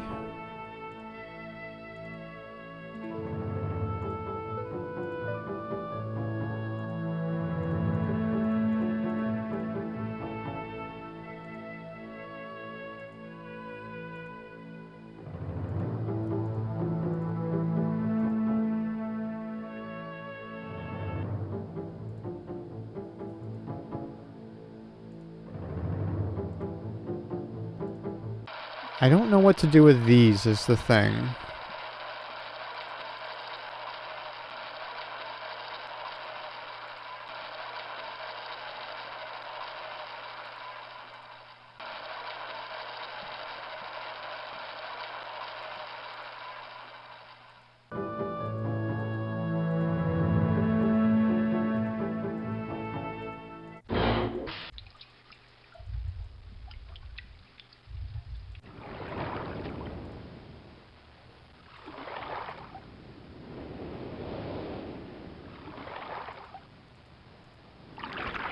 Okay, so we've got red paper, blue paper. We can go up here to the telescope, which doesn't tell me anything.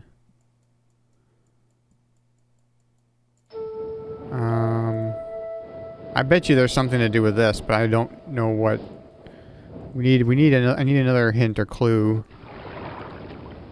We got red paper, blue paper. We don't know where to put those papers. If even... I'm assuming there's a place here somewhere to put those papers. We can go down to the bottom of this ship, but the bottom of this ship is very dark.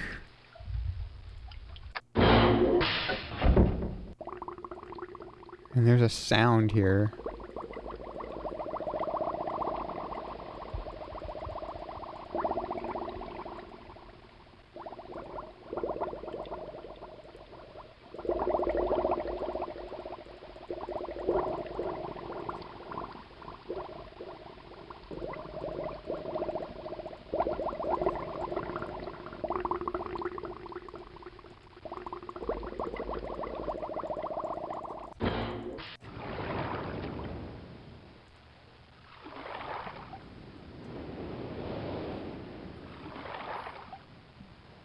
Hmm.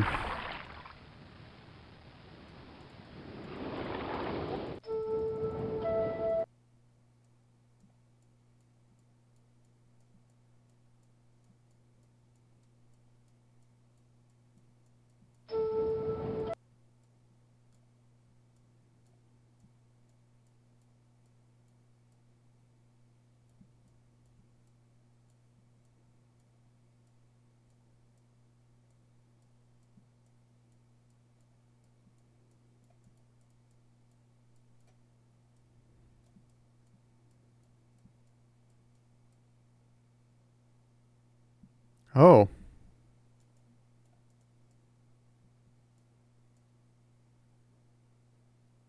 That's flashing now. Is that important?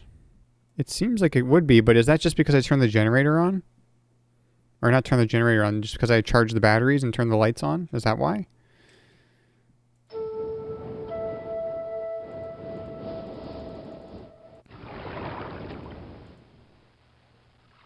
Because that's the top...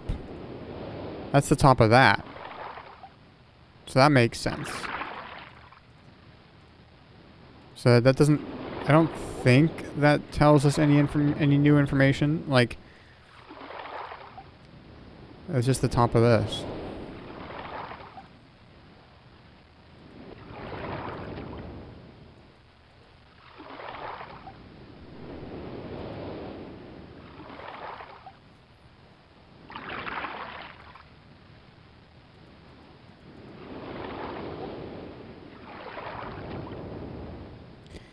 So this button pumps out the water where the treasure chest was, and we don't need... I don't think we need to do anything with that anymore. This one pumps out the 2 rooms, and this one pumps out the ship.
We can look at the bed, but there's nothing to do.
That doesn't do anything either. It's like, maybe if I bring the page down here, but that was like a shot in the dark. Quite literally.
What am I missing here?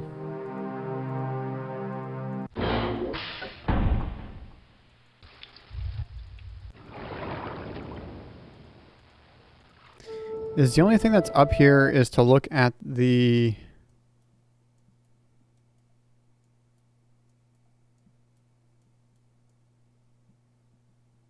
Look at that. There's nothing else.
I'm a little stuck, I think.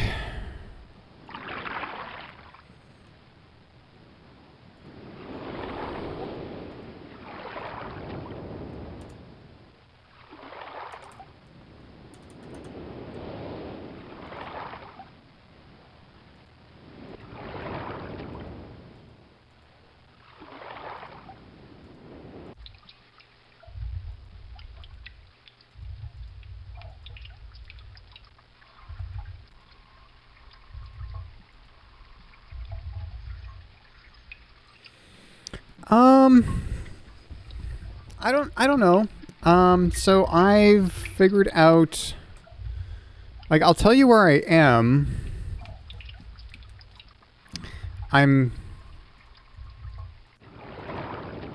But I don't know if I want to hint just yet. So I figured out that these buttons are pumps that pump out the water. I figured out how to get up here with the chest. And I've been charging up this battery every now and then. Which I figured out turns on the lights to the places that I was before. So it turns on the lights down in here. Just basically in the stairs. And it turns on the lights down these stairs, but problem is that we can go down here, but This is all still dark and I can't see what I'm doing when I'm down in here.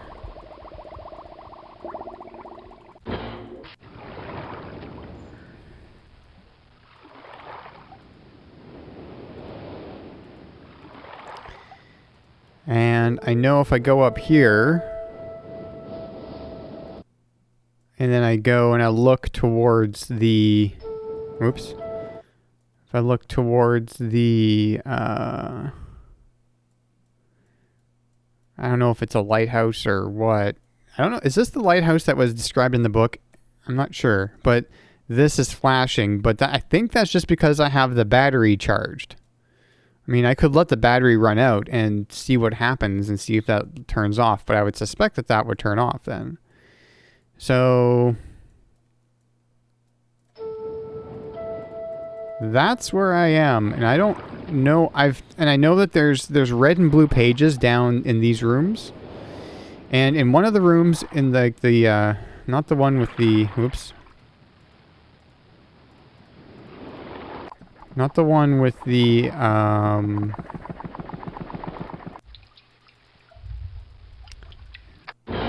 with the rib cage lamp fixture, but this one, the very ornate room, has these globes that are staticky.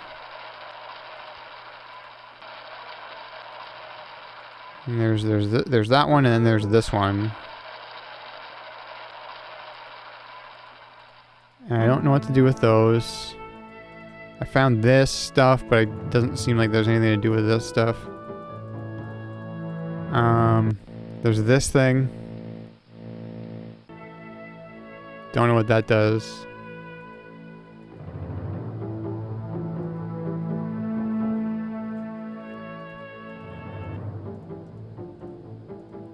That's the red page, yeah. So yeah,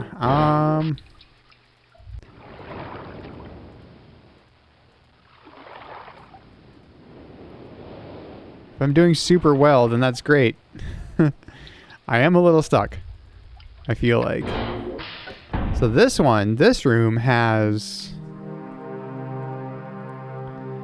a note in it that's a half of a note. Or is it this one? Yeah.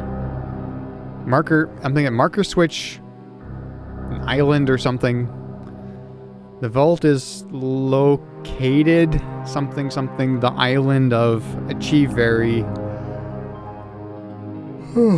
Instructions are each of the marker, turn everyone of on position as a final step. Turn there to, yeah.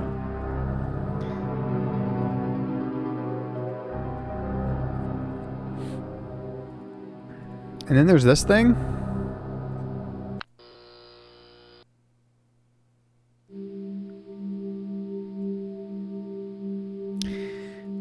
I was just thinking of this as this kind of some kind of trinket, not really having anything to do with anything, but I wonder now. What if we just turn it all the way to skull? Because I think I've always had it on like rose or whatever, but if I turn it all the way to skull, what happens?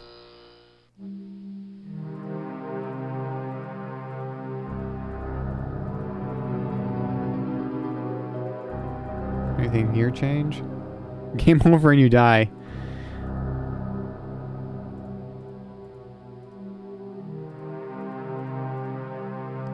Yeah, don't set your settings to skull. That means you're gonna die. Does that stay? Oh, see, but it doesn't stay. So I don't know if that means anything. Or if there's a certain position this needs to be in. I don't know.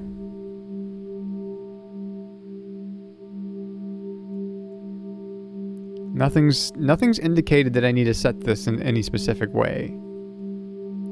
And if I go out of it and I come back, it's reset.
How's this doing? Well, we're almost out. I want to run that out and see what happens. Let's run out the battery.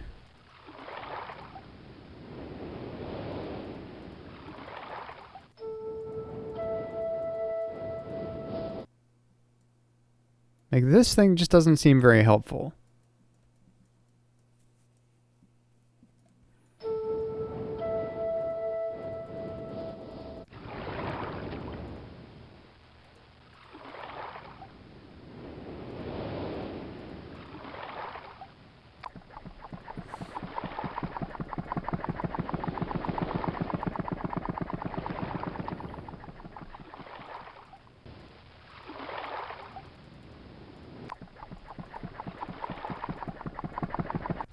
Take a look here.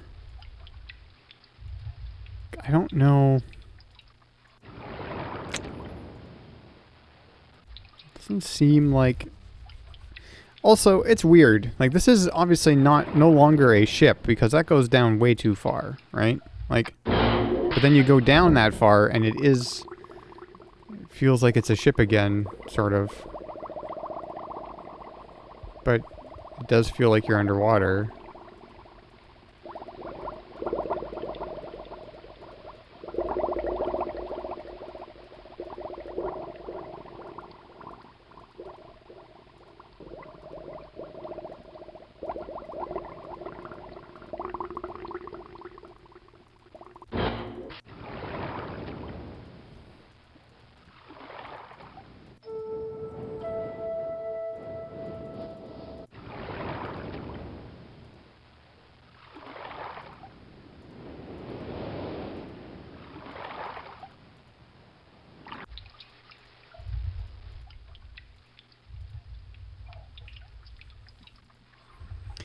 Almost out of batteries.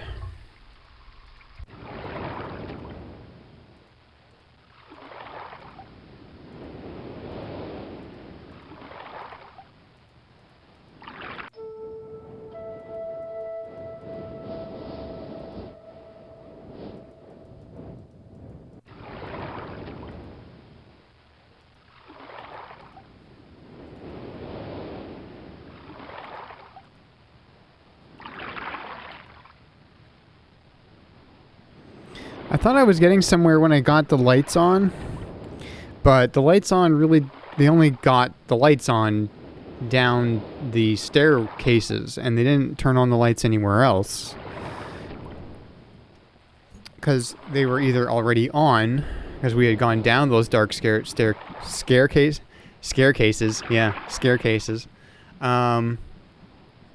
And the rooms themselves were lit up, except for down the ship here. Like down here. It's no bueno.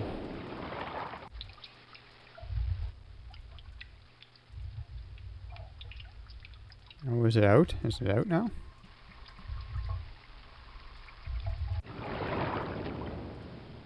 Well, that light is still on.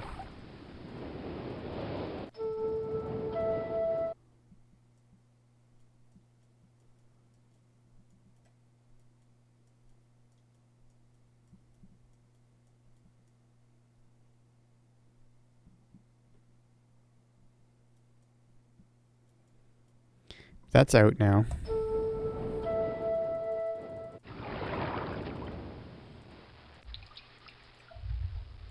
Maybe if I... Maybe that was always on. But this should be... Yeah, so that's dark now. Maybe this light was always on. I don't remember now.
Okay, am I missing anything down here? Like, I don't feel like I should be down here yet because of how dark it is, or at least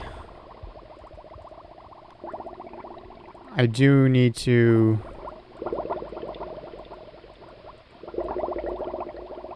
turn on a light or figure out how to get light down here, or I don't know.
So, how do I feel about hints? That's kind of what I'm wondering. Because, as much as I'd like to figure this out on my own, I am kind of stuck.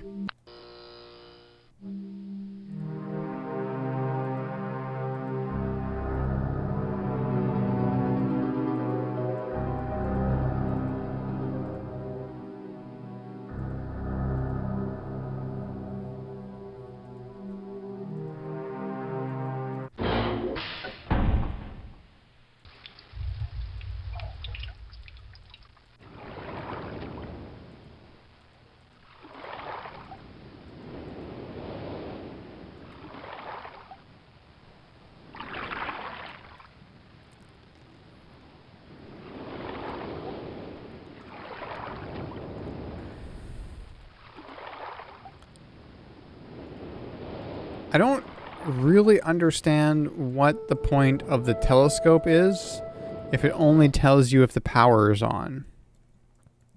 It doesn't seem like it's very useful. You know, like, if we go find it again, like there.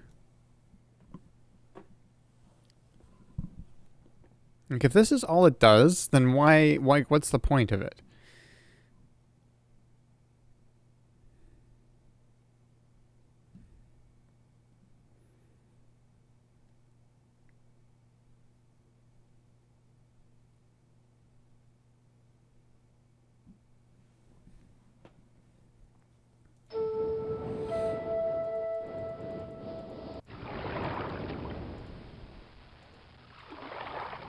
So I'm thinking that it probably does more than that, but I don't know what, obviously.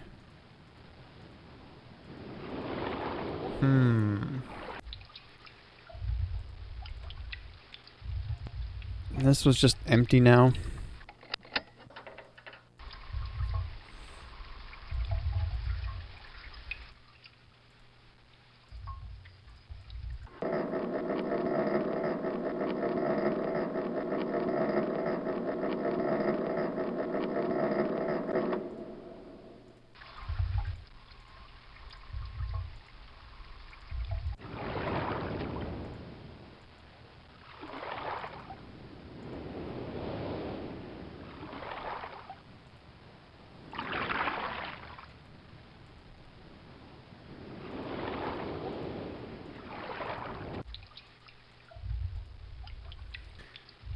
Okay, am I missing something down these stairs?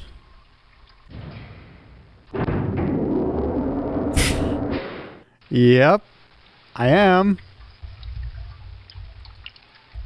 How was I supposed to find that? How was I supposed to find that?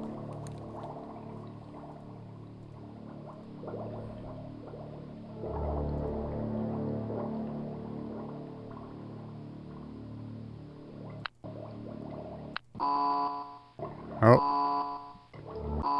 Uh...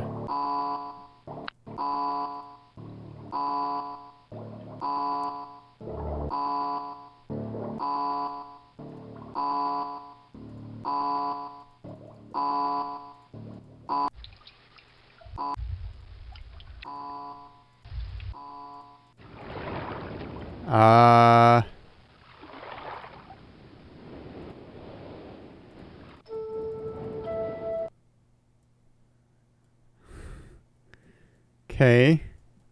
I'm just gonna take a look at this. Okay, that's off.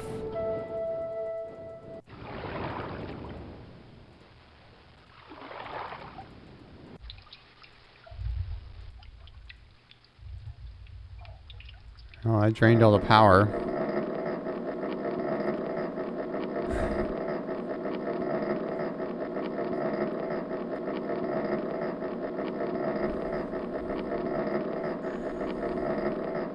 You know, the first time I went down one of those stairs, even when it was dark, I thought to myself, I wonder if there's a thing on the side of the walls here.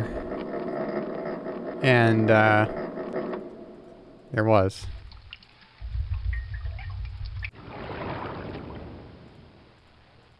Okay. So I'm gonna go back down here. Let's go back in here.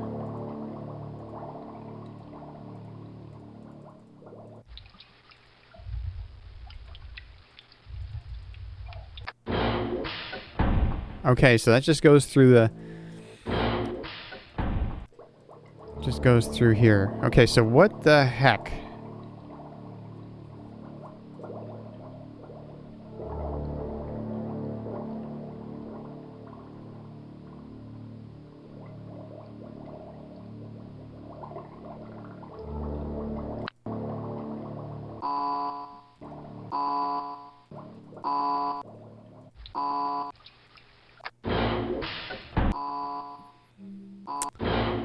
Okay, well...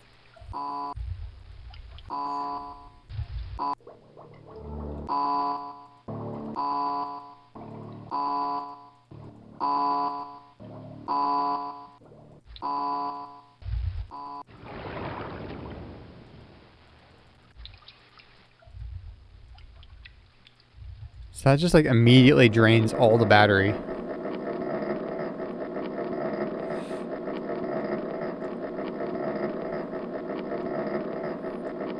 We gotta look for more clues as to what to do with that, like, roulette wheel with buttons on the sides. I don't know what that is.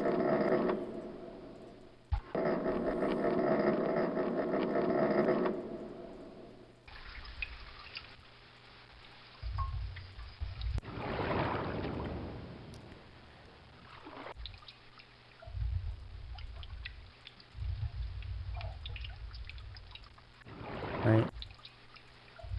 Okay, there it is. Okay, so I just want to take one more look at this. I'm not going to touch it.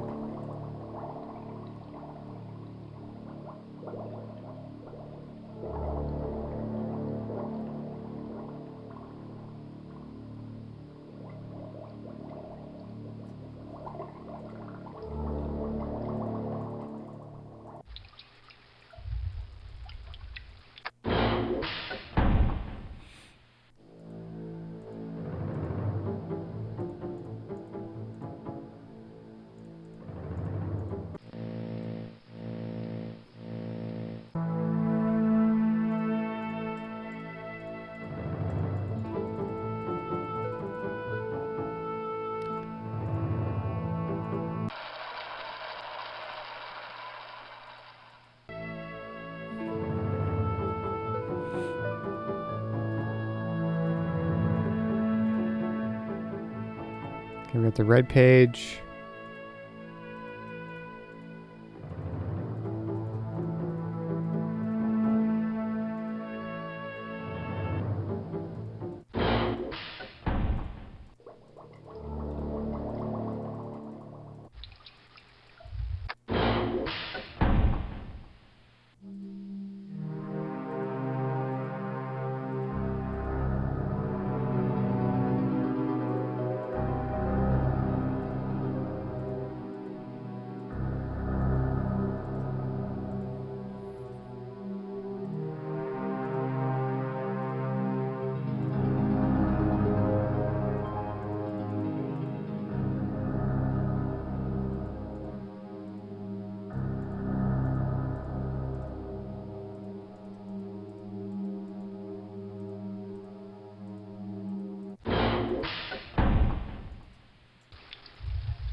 Okay, well.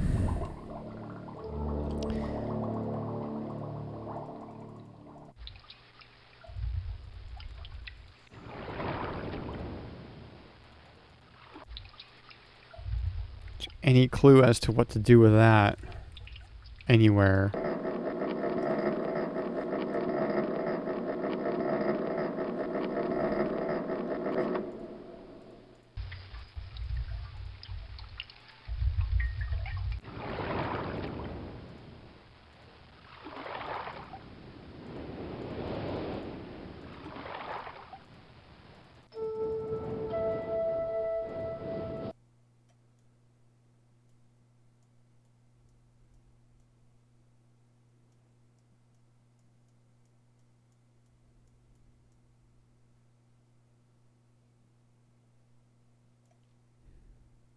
So that's 145 degrees.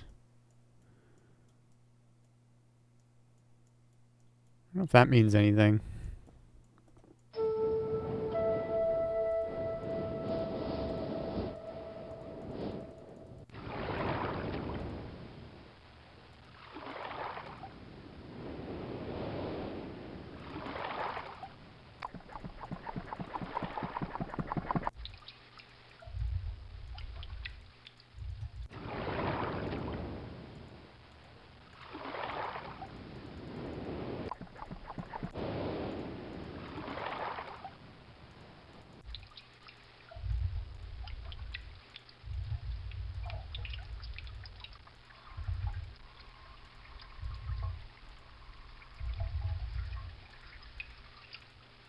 Oh, is it closed now? Where was that?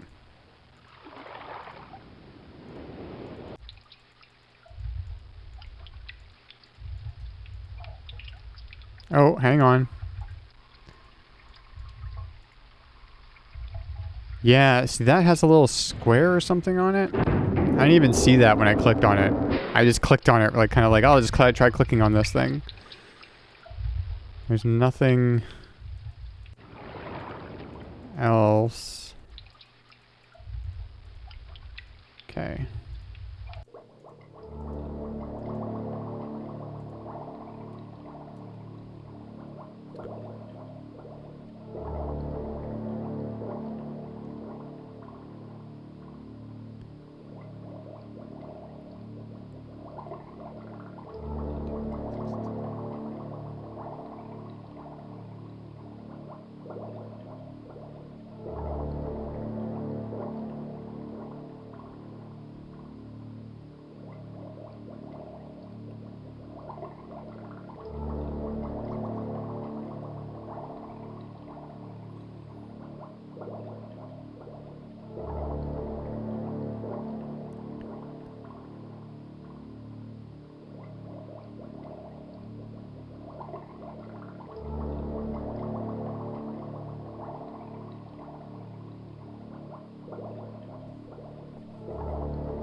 Like, are these directions?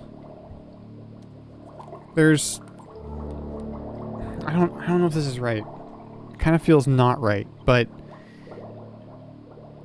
There's 32 of these around here. Alright, 1, 2, 3, 4, 5, 6, 7, 8, 9, 10, 11, 12, 13, 14, 15. Wait, 1, 2, 3, 4, 5, 6, 7, 8, 12, 13, 14, 15, 16. Yeah, because I started 1 at the top, so... Yeah. So, yeah, there's 16, and then another 16, will be 32.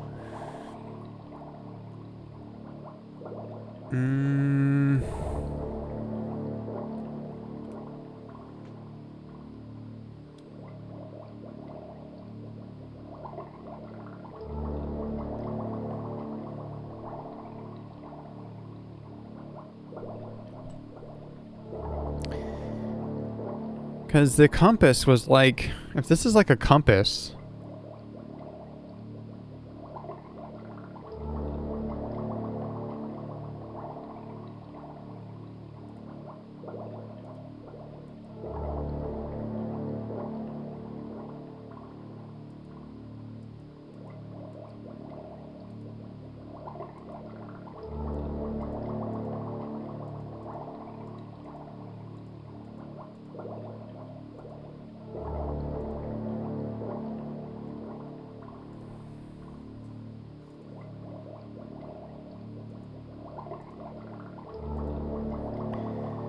then where's 145? Like 145 would be like here. Somewhere like here. 90, 180, 55.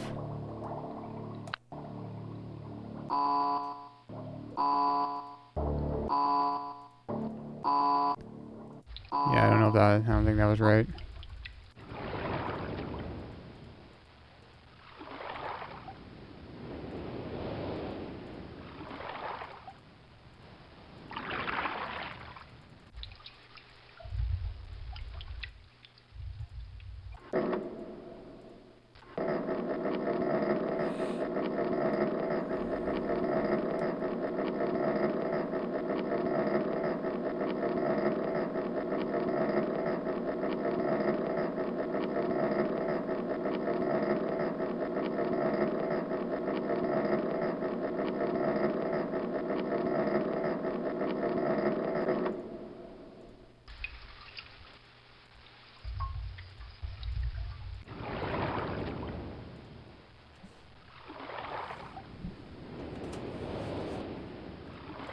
Just give me a second here.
Just doing some math and it doesn't work out very nicely.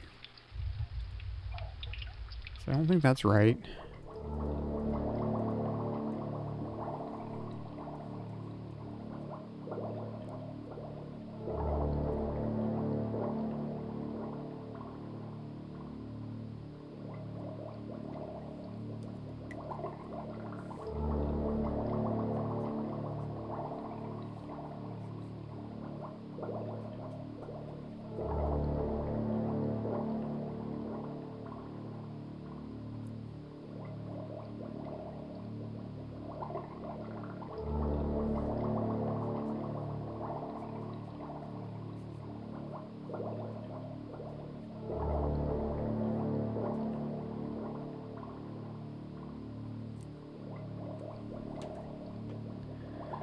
Okay. 1, 2, 3, 4, 5, 6, 7, 8, 9, 10, 11, 12, 13. I'm pretty sure that's the one I pressed before.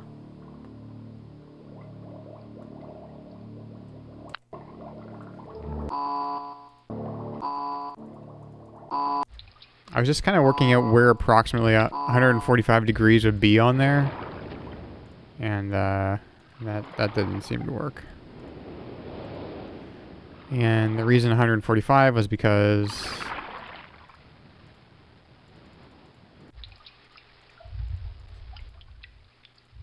that's the direction that this thing was pointing in. But that's not what we're looking at, right? We don't care about that. We care about where that ship is. I just realized that. Can you give a small little hint?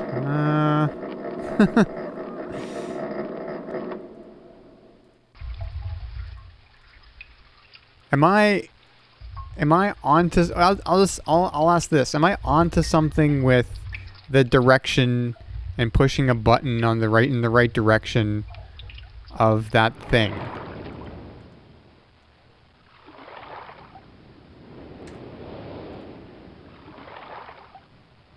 Yes, okay. That's what I thought. So I was being stupid, and I was saying, "Whoop! I hate this stupid telescope."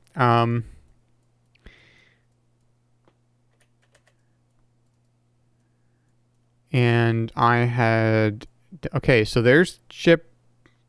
There's one of the ships. That's 145, which we don't care about. The other ship. It's basically at what, at 180. So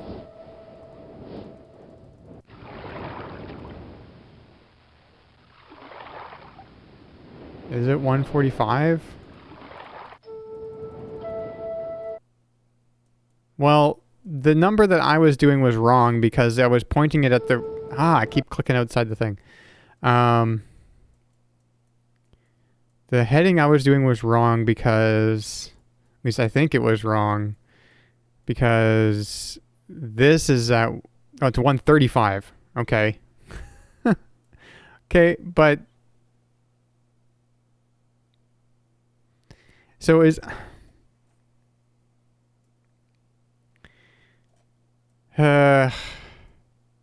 See, I was going to try like 180 next because that's the pointing. This is a ship, but okay, I'll try 135. I don't know. I think I'm close to it. I was just being stupid with the... Oops. With the, Okay, so...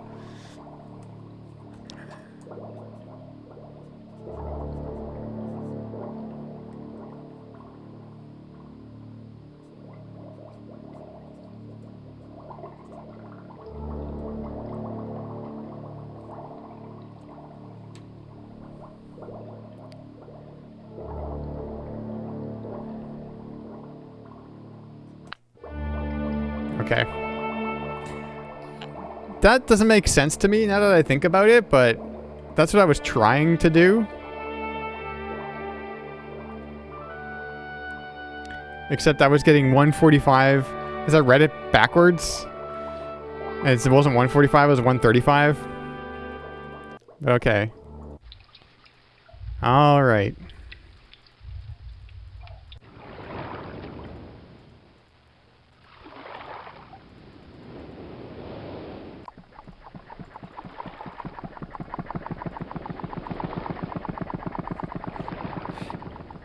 I was doing long division to figure out that direction, by the way, and which button to press. On my piece of paper with my Sharpie marker that I got earlier, I was doing long division. Okay, here we go.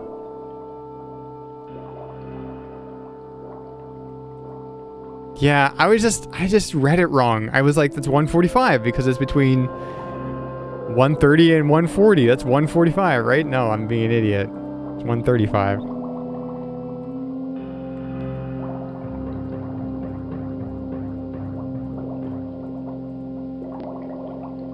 Whoa.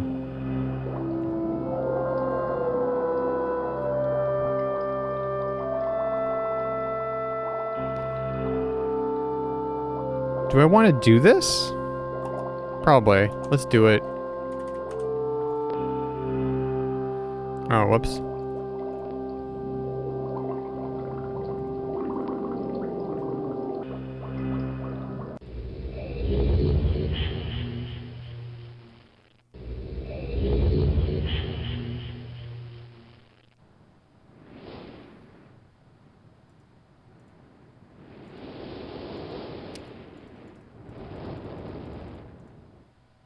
Oh.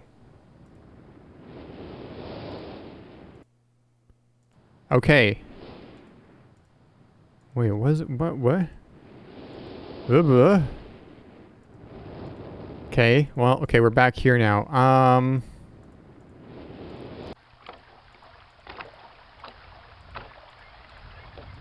I do want to go... I can go back now here. And I want to get those pages. Yeah, I want to get those pages now. So... No, that's full of water.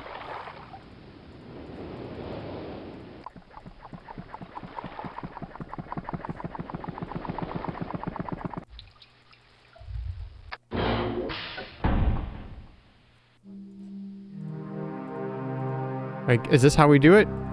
Let's just try it. Can I take a page? Oh, no.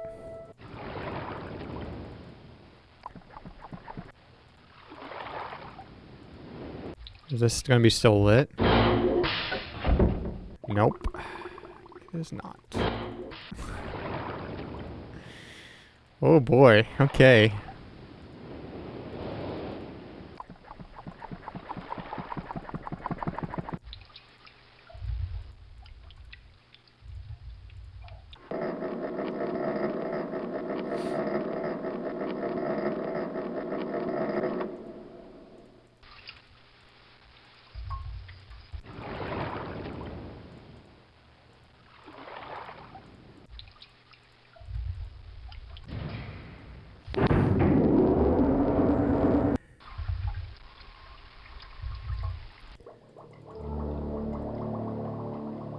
Okay, so 1, 2, 3. Yeah, okay. 1, 2, 3, 4, 5, 6, 7, 8, 9, 10, 11, 12.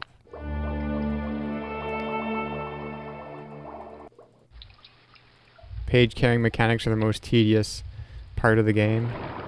Yeah. I thought this would just like all just stay lit and everything.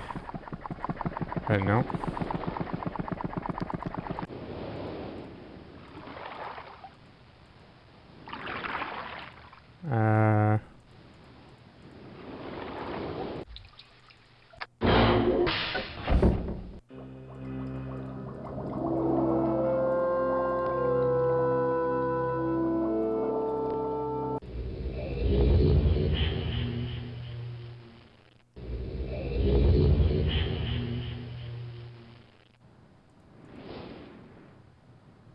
Okay, I got a blue page for the blue book.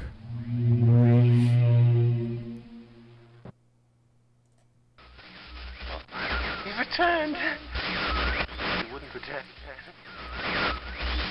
Pages to rescue me. I'm Akinar. My brother, I beg you.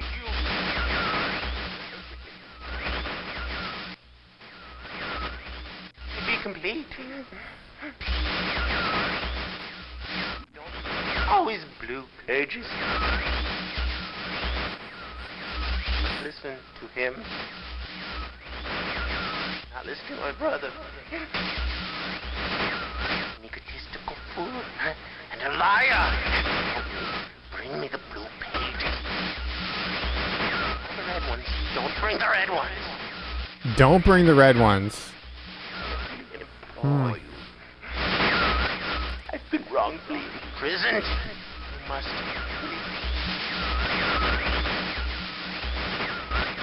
I will have my retribution. Please bring me the blue pages. Please.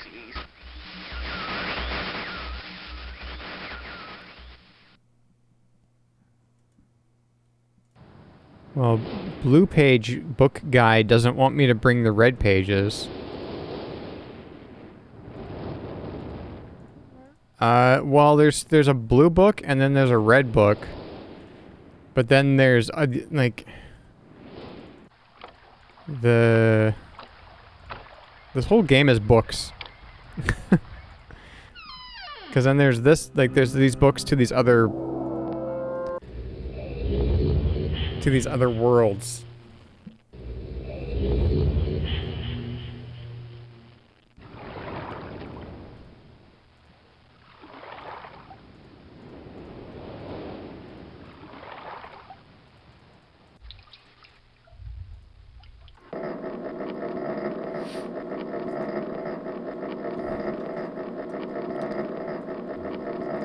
Well, one book so far that, well, yeah, I mean, I don't actually know how it all works, but yeah, the looks like there's a red book and a blue book. And then there are book, and then open parentheses S, close parentheses. So like books that take you to different places.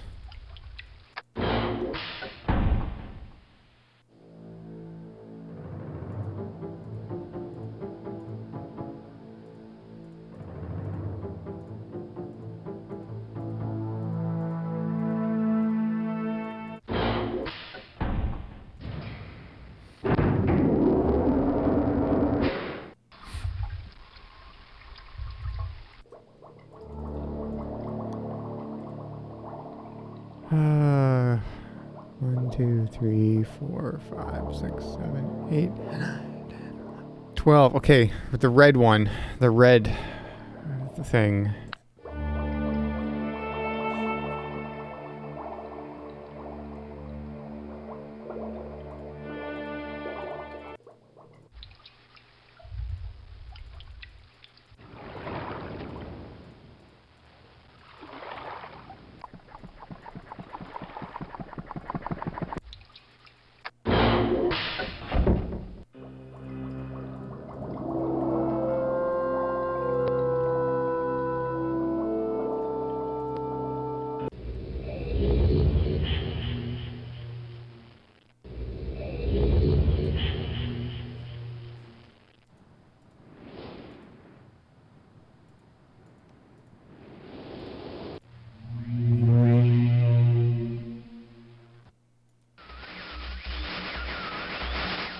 You've returned. Thank you for bringing the red thing. You must continue to help. My name is Sirius.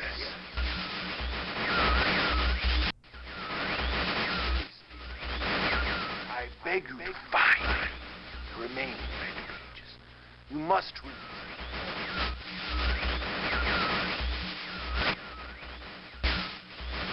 me from this book which has become. Bring. I need more red pages, please. Beg. Don't waste time. Look.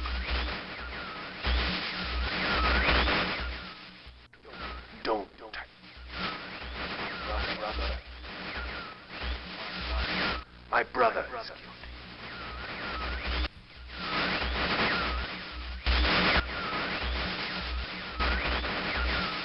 And I wrongfully imprisoned. Bring the red page to me.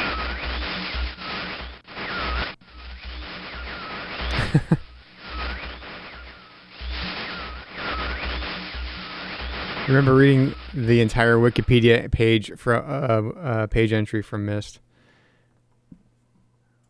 Both book guys are a little sus though, in their own way.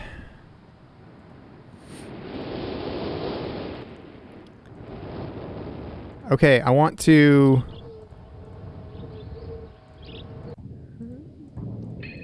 go back down here. Is this fixed? No.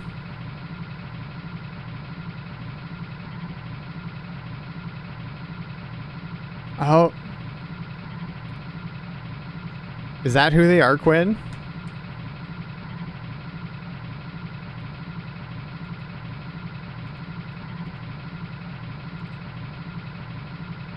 This is still broken.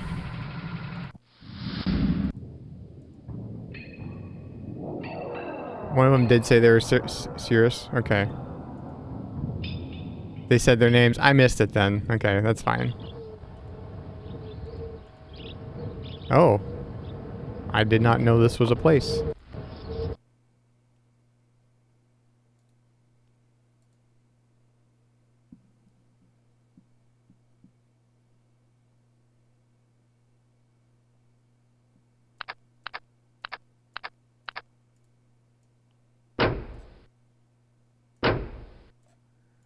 You're good?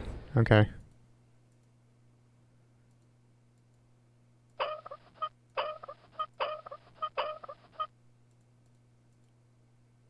I don't know what this place is.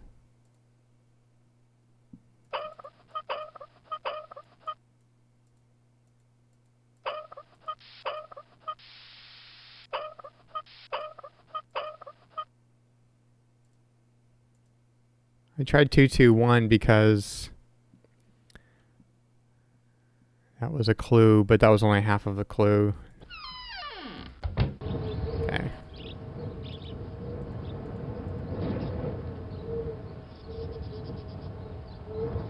Oh, 240, though.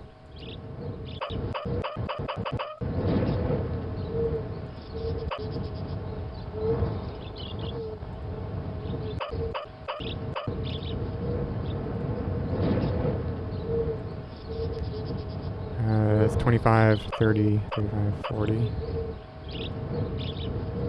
12, 1, 2.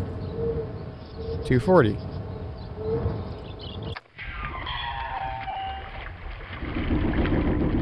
That was a clue at the gears clue was 240, 221.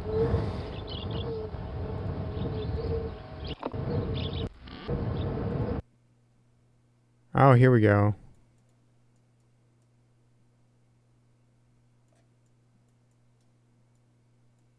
How do I change this?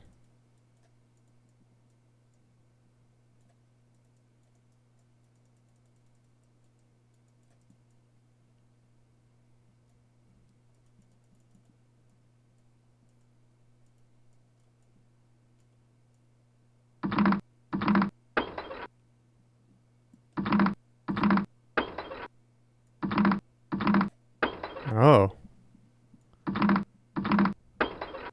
Okay, I need 2, 2.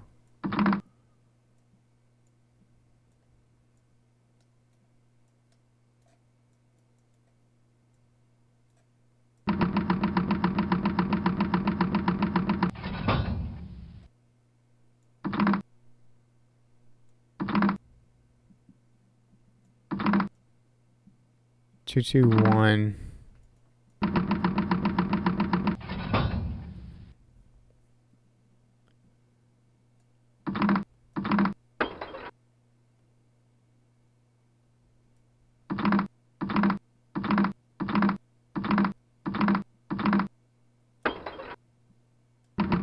I'm trying to figure out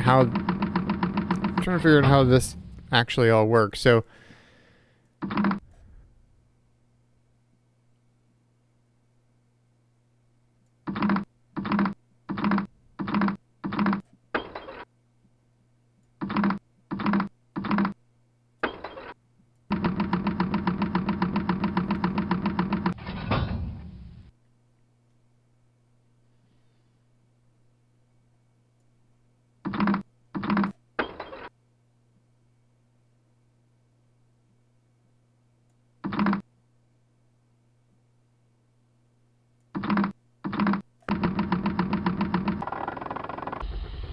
there we go.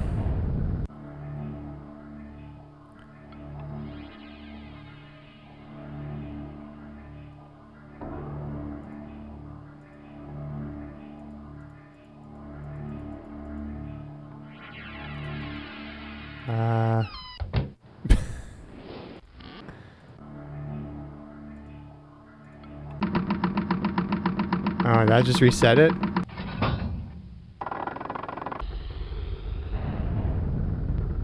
Well, that opened. Okay, so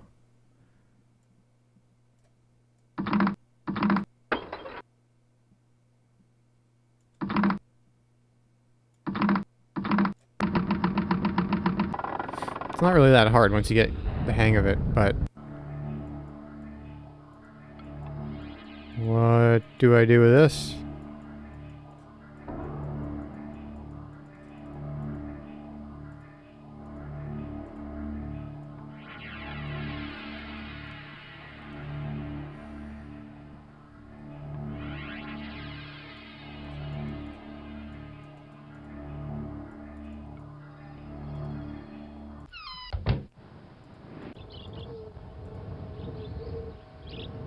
Okay.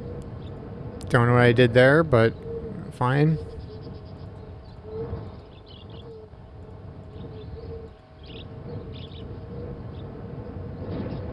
Oh. Wait, where am I?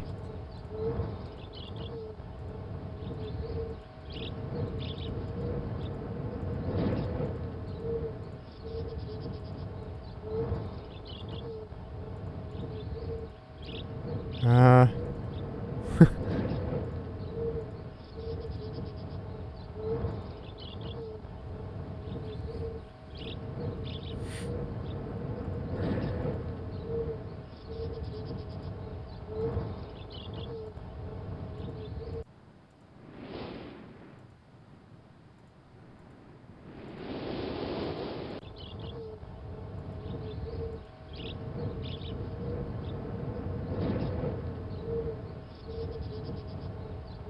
Okay, I'm gonna turn off the power here.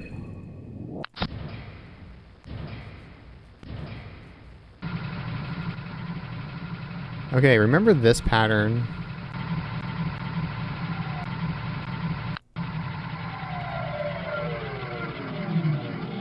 Alright, see you later, Quinn.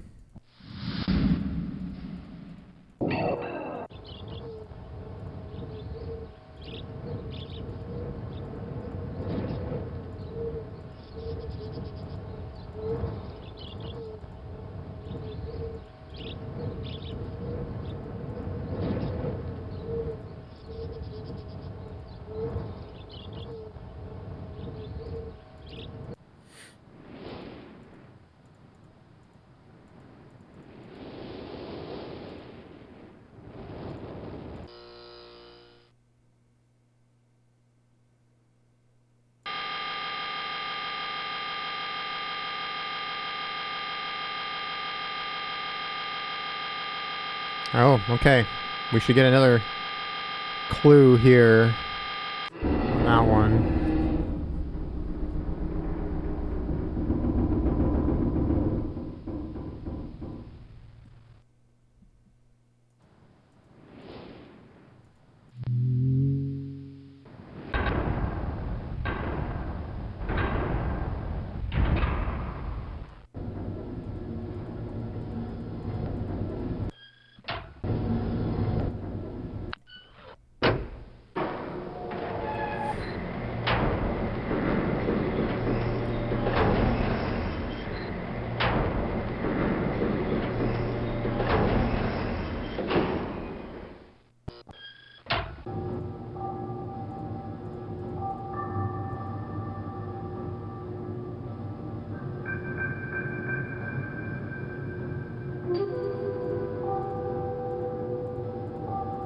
Yeah, I don't know. 724.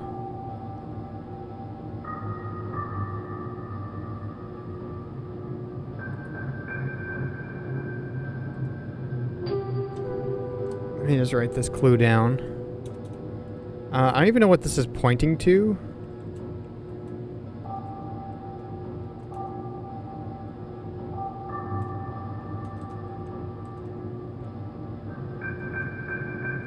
I'm gonna call it cabin, because I think that was pretty much where it was.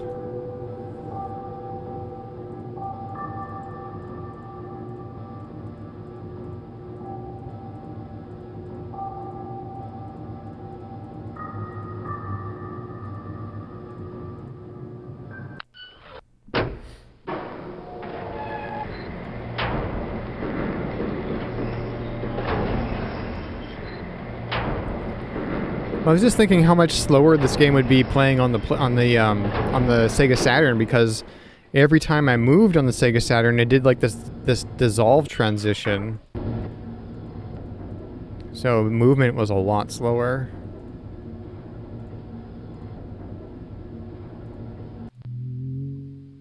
I just played out of the right channel only for some reason.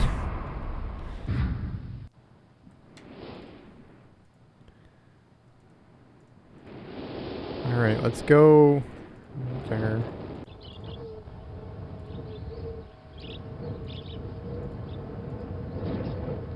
I think there.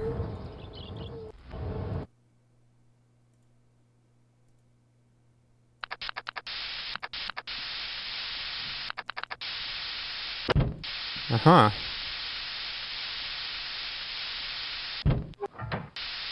I have, what, a match?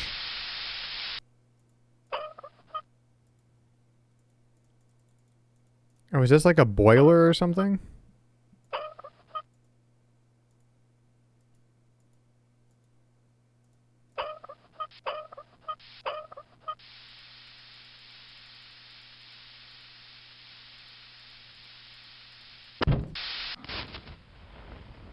Oh, it's lit now. Aha.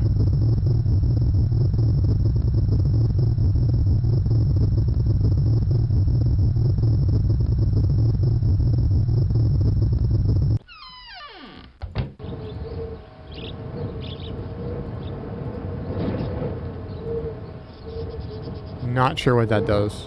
Is it still on? Yeah, it's still on. What is it? This has got like a picture of a tree. Hmm.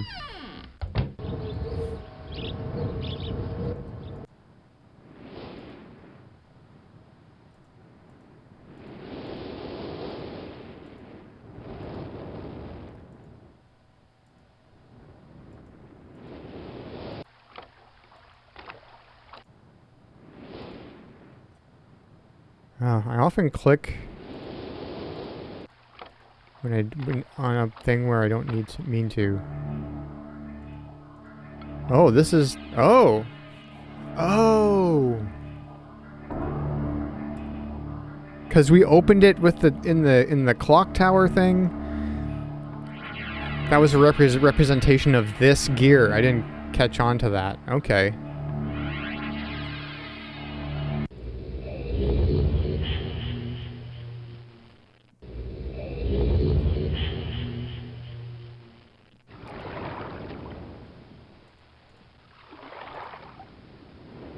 Okay, well,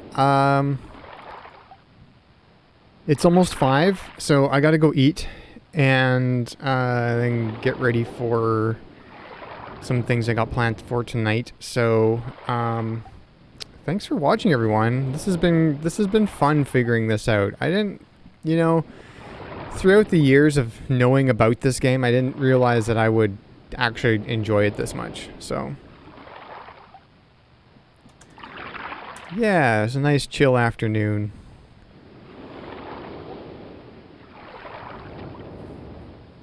Hey Par, thanks for watching. Thanks for hanging out. Yeah, like I said, it was kind of like a stormy day. I don't know what the weather's outside. I don't know what it's like outside now, but it was kind of like stormy yesterday and this morning a little bit still, and kind of windy and blowy, wintry, and you know, just kind of cozy up with a kind of a chill game. But yeah, thanks for watching, everyone, and I'll be streaming tomorrow night. I still have plans for streaming tomorrow night. I don't know what I'm going to be streaming. I might be streaming more Myst, or I might be streaming more Saturn stuff. I don't know. But definitely I'm going to be streaming tomorrow night. So, once again, thanks for watching, and I'll catch you all later.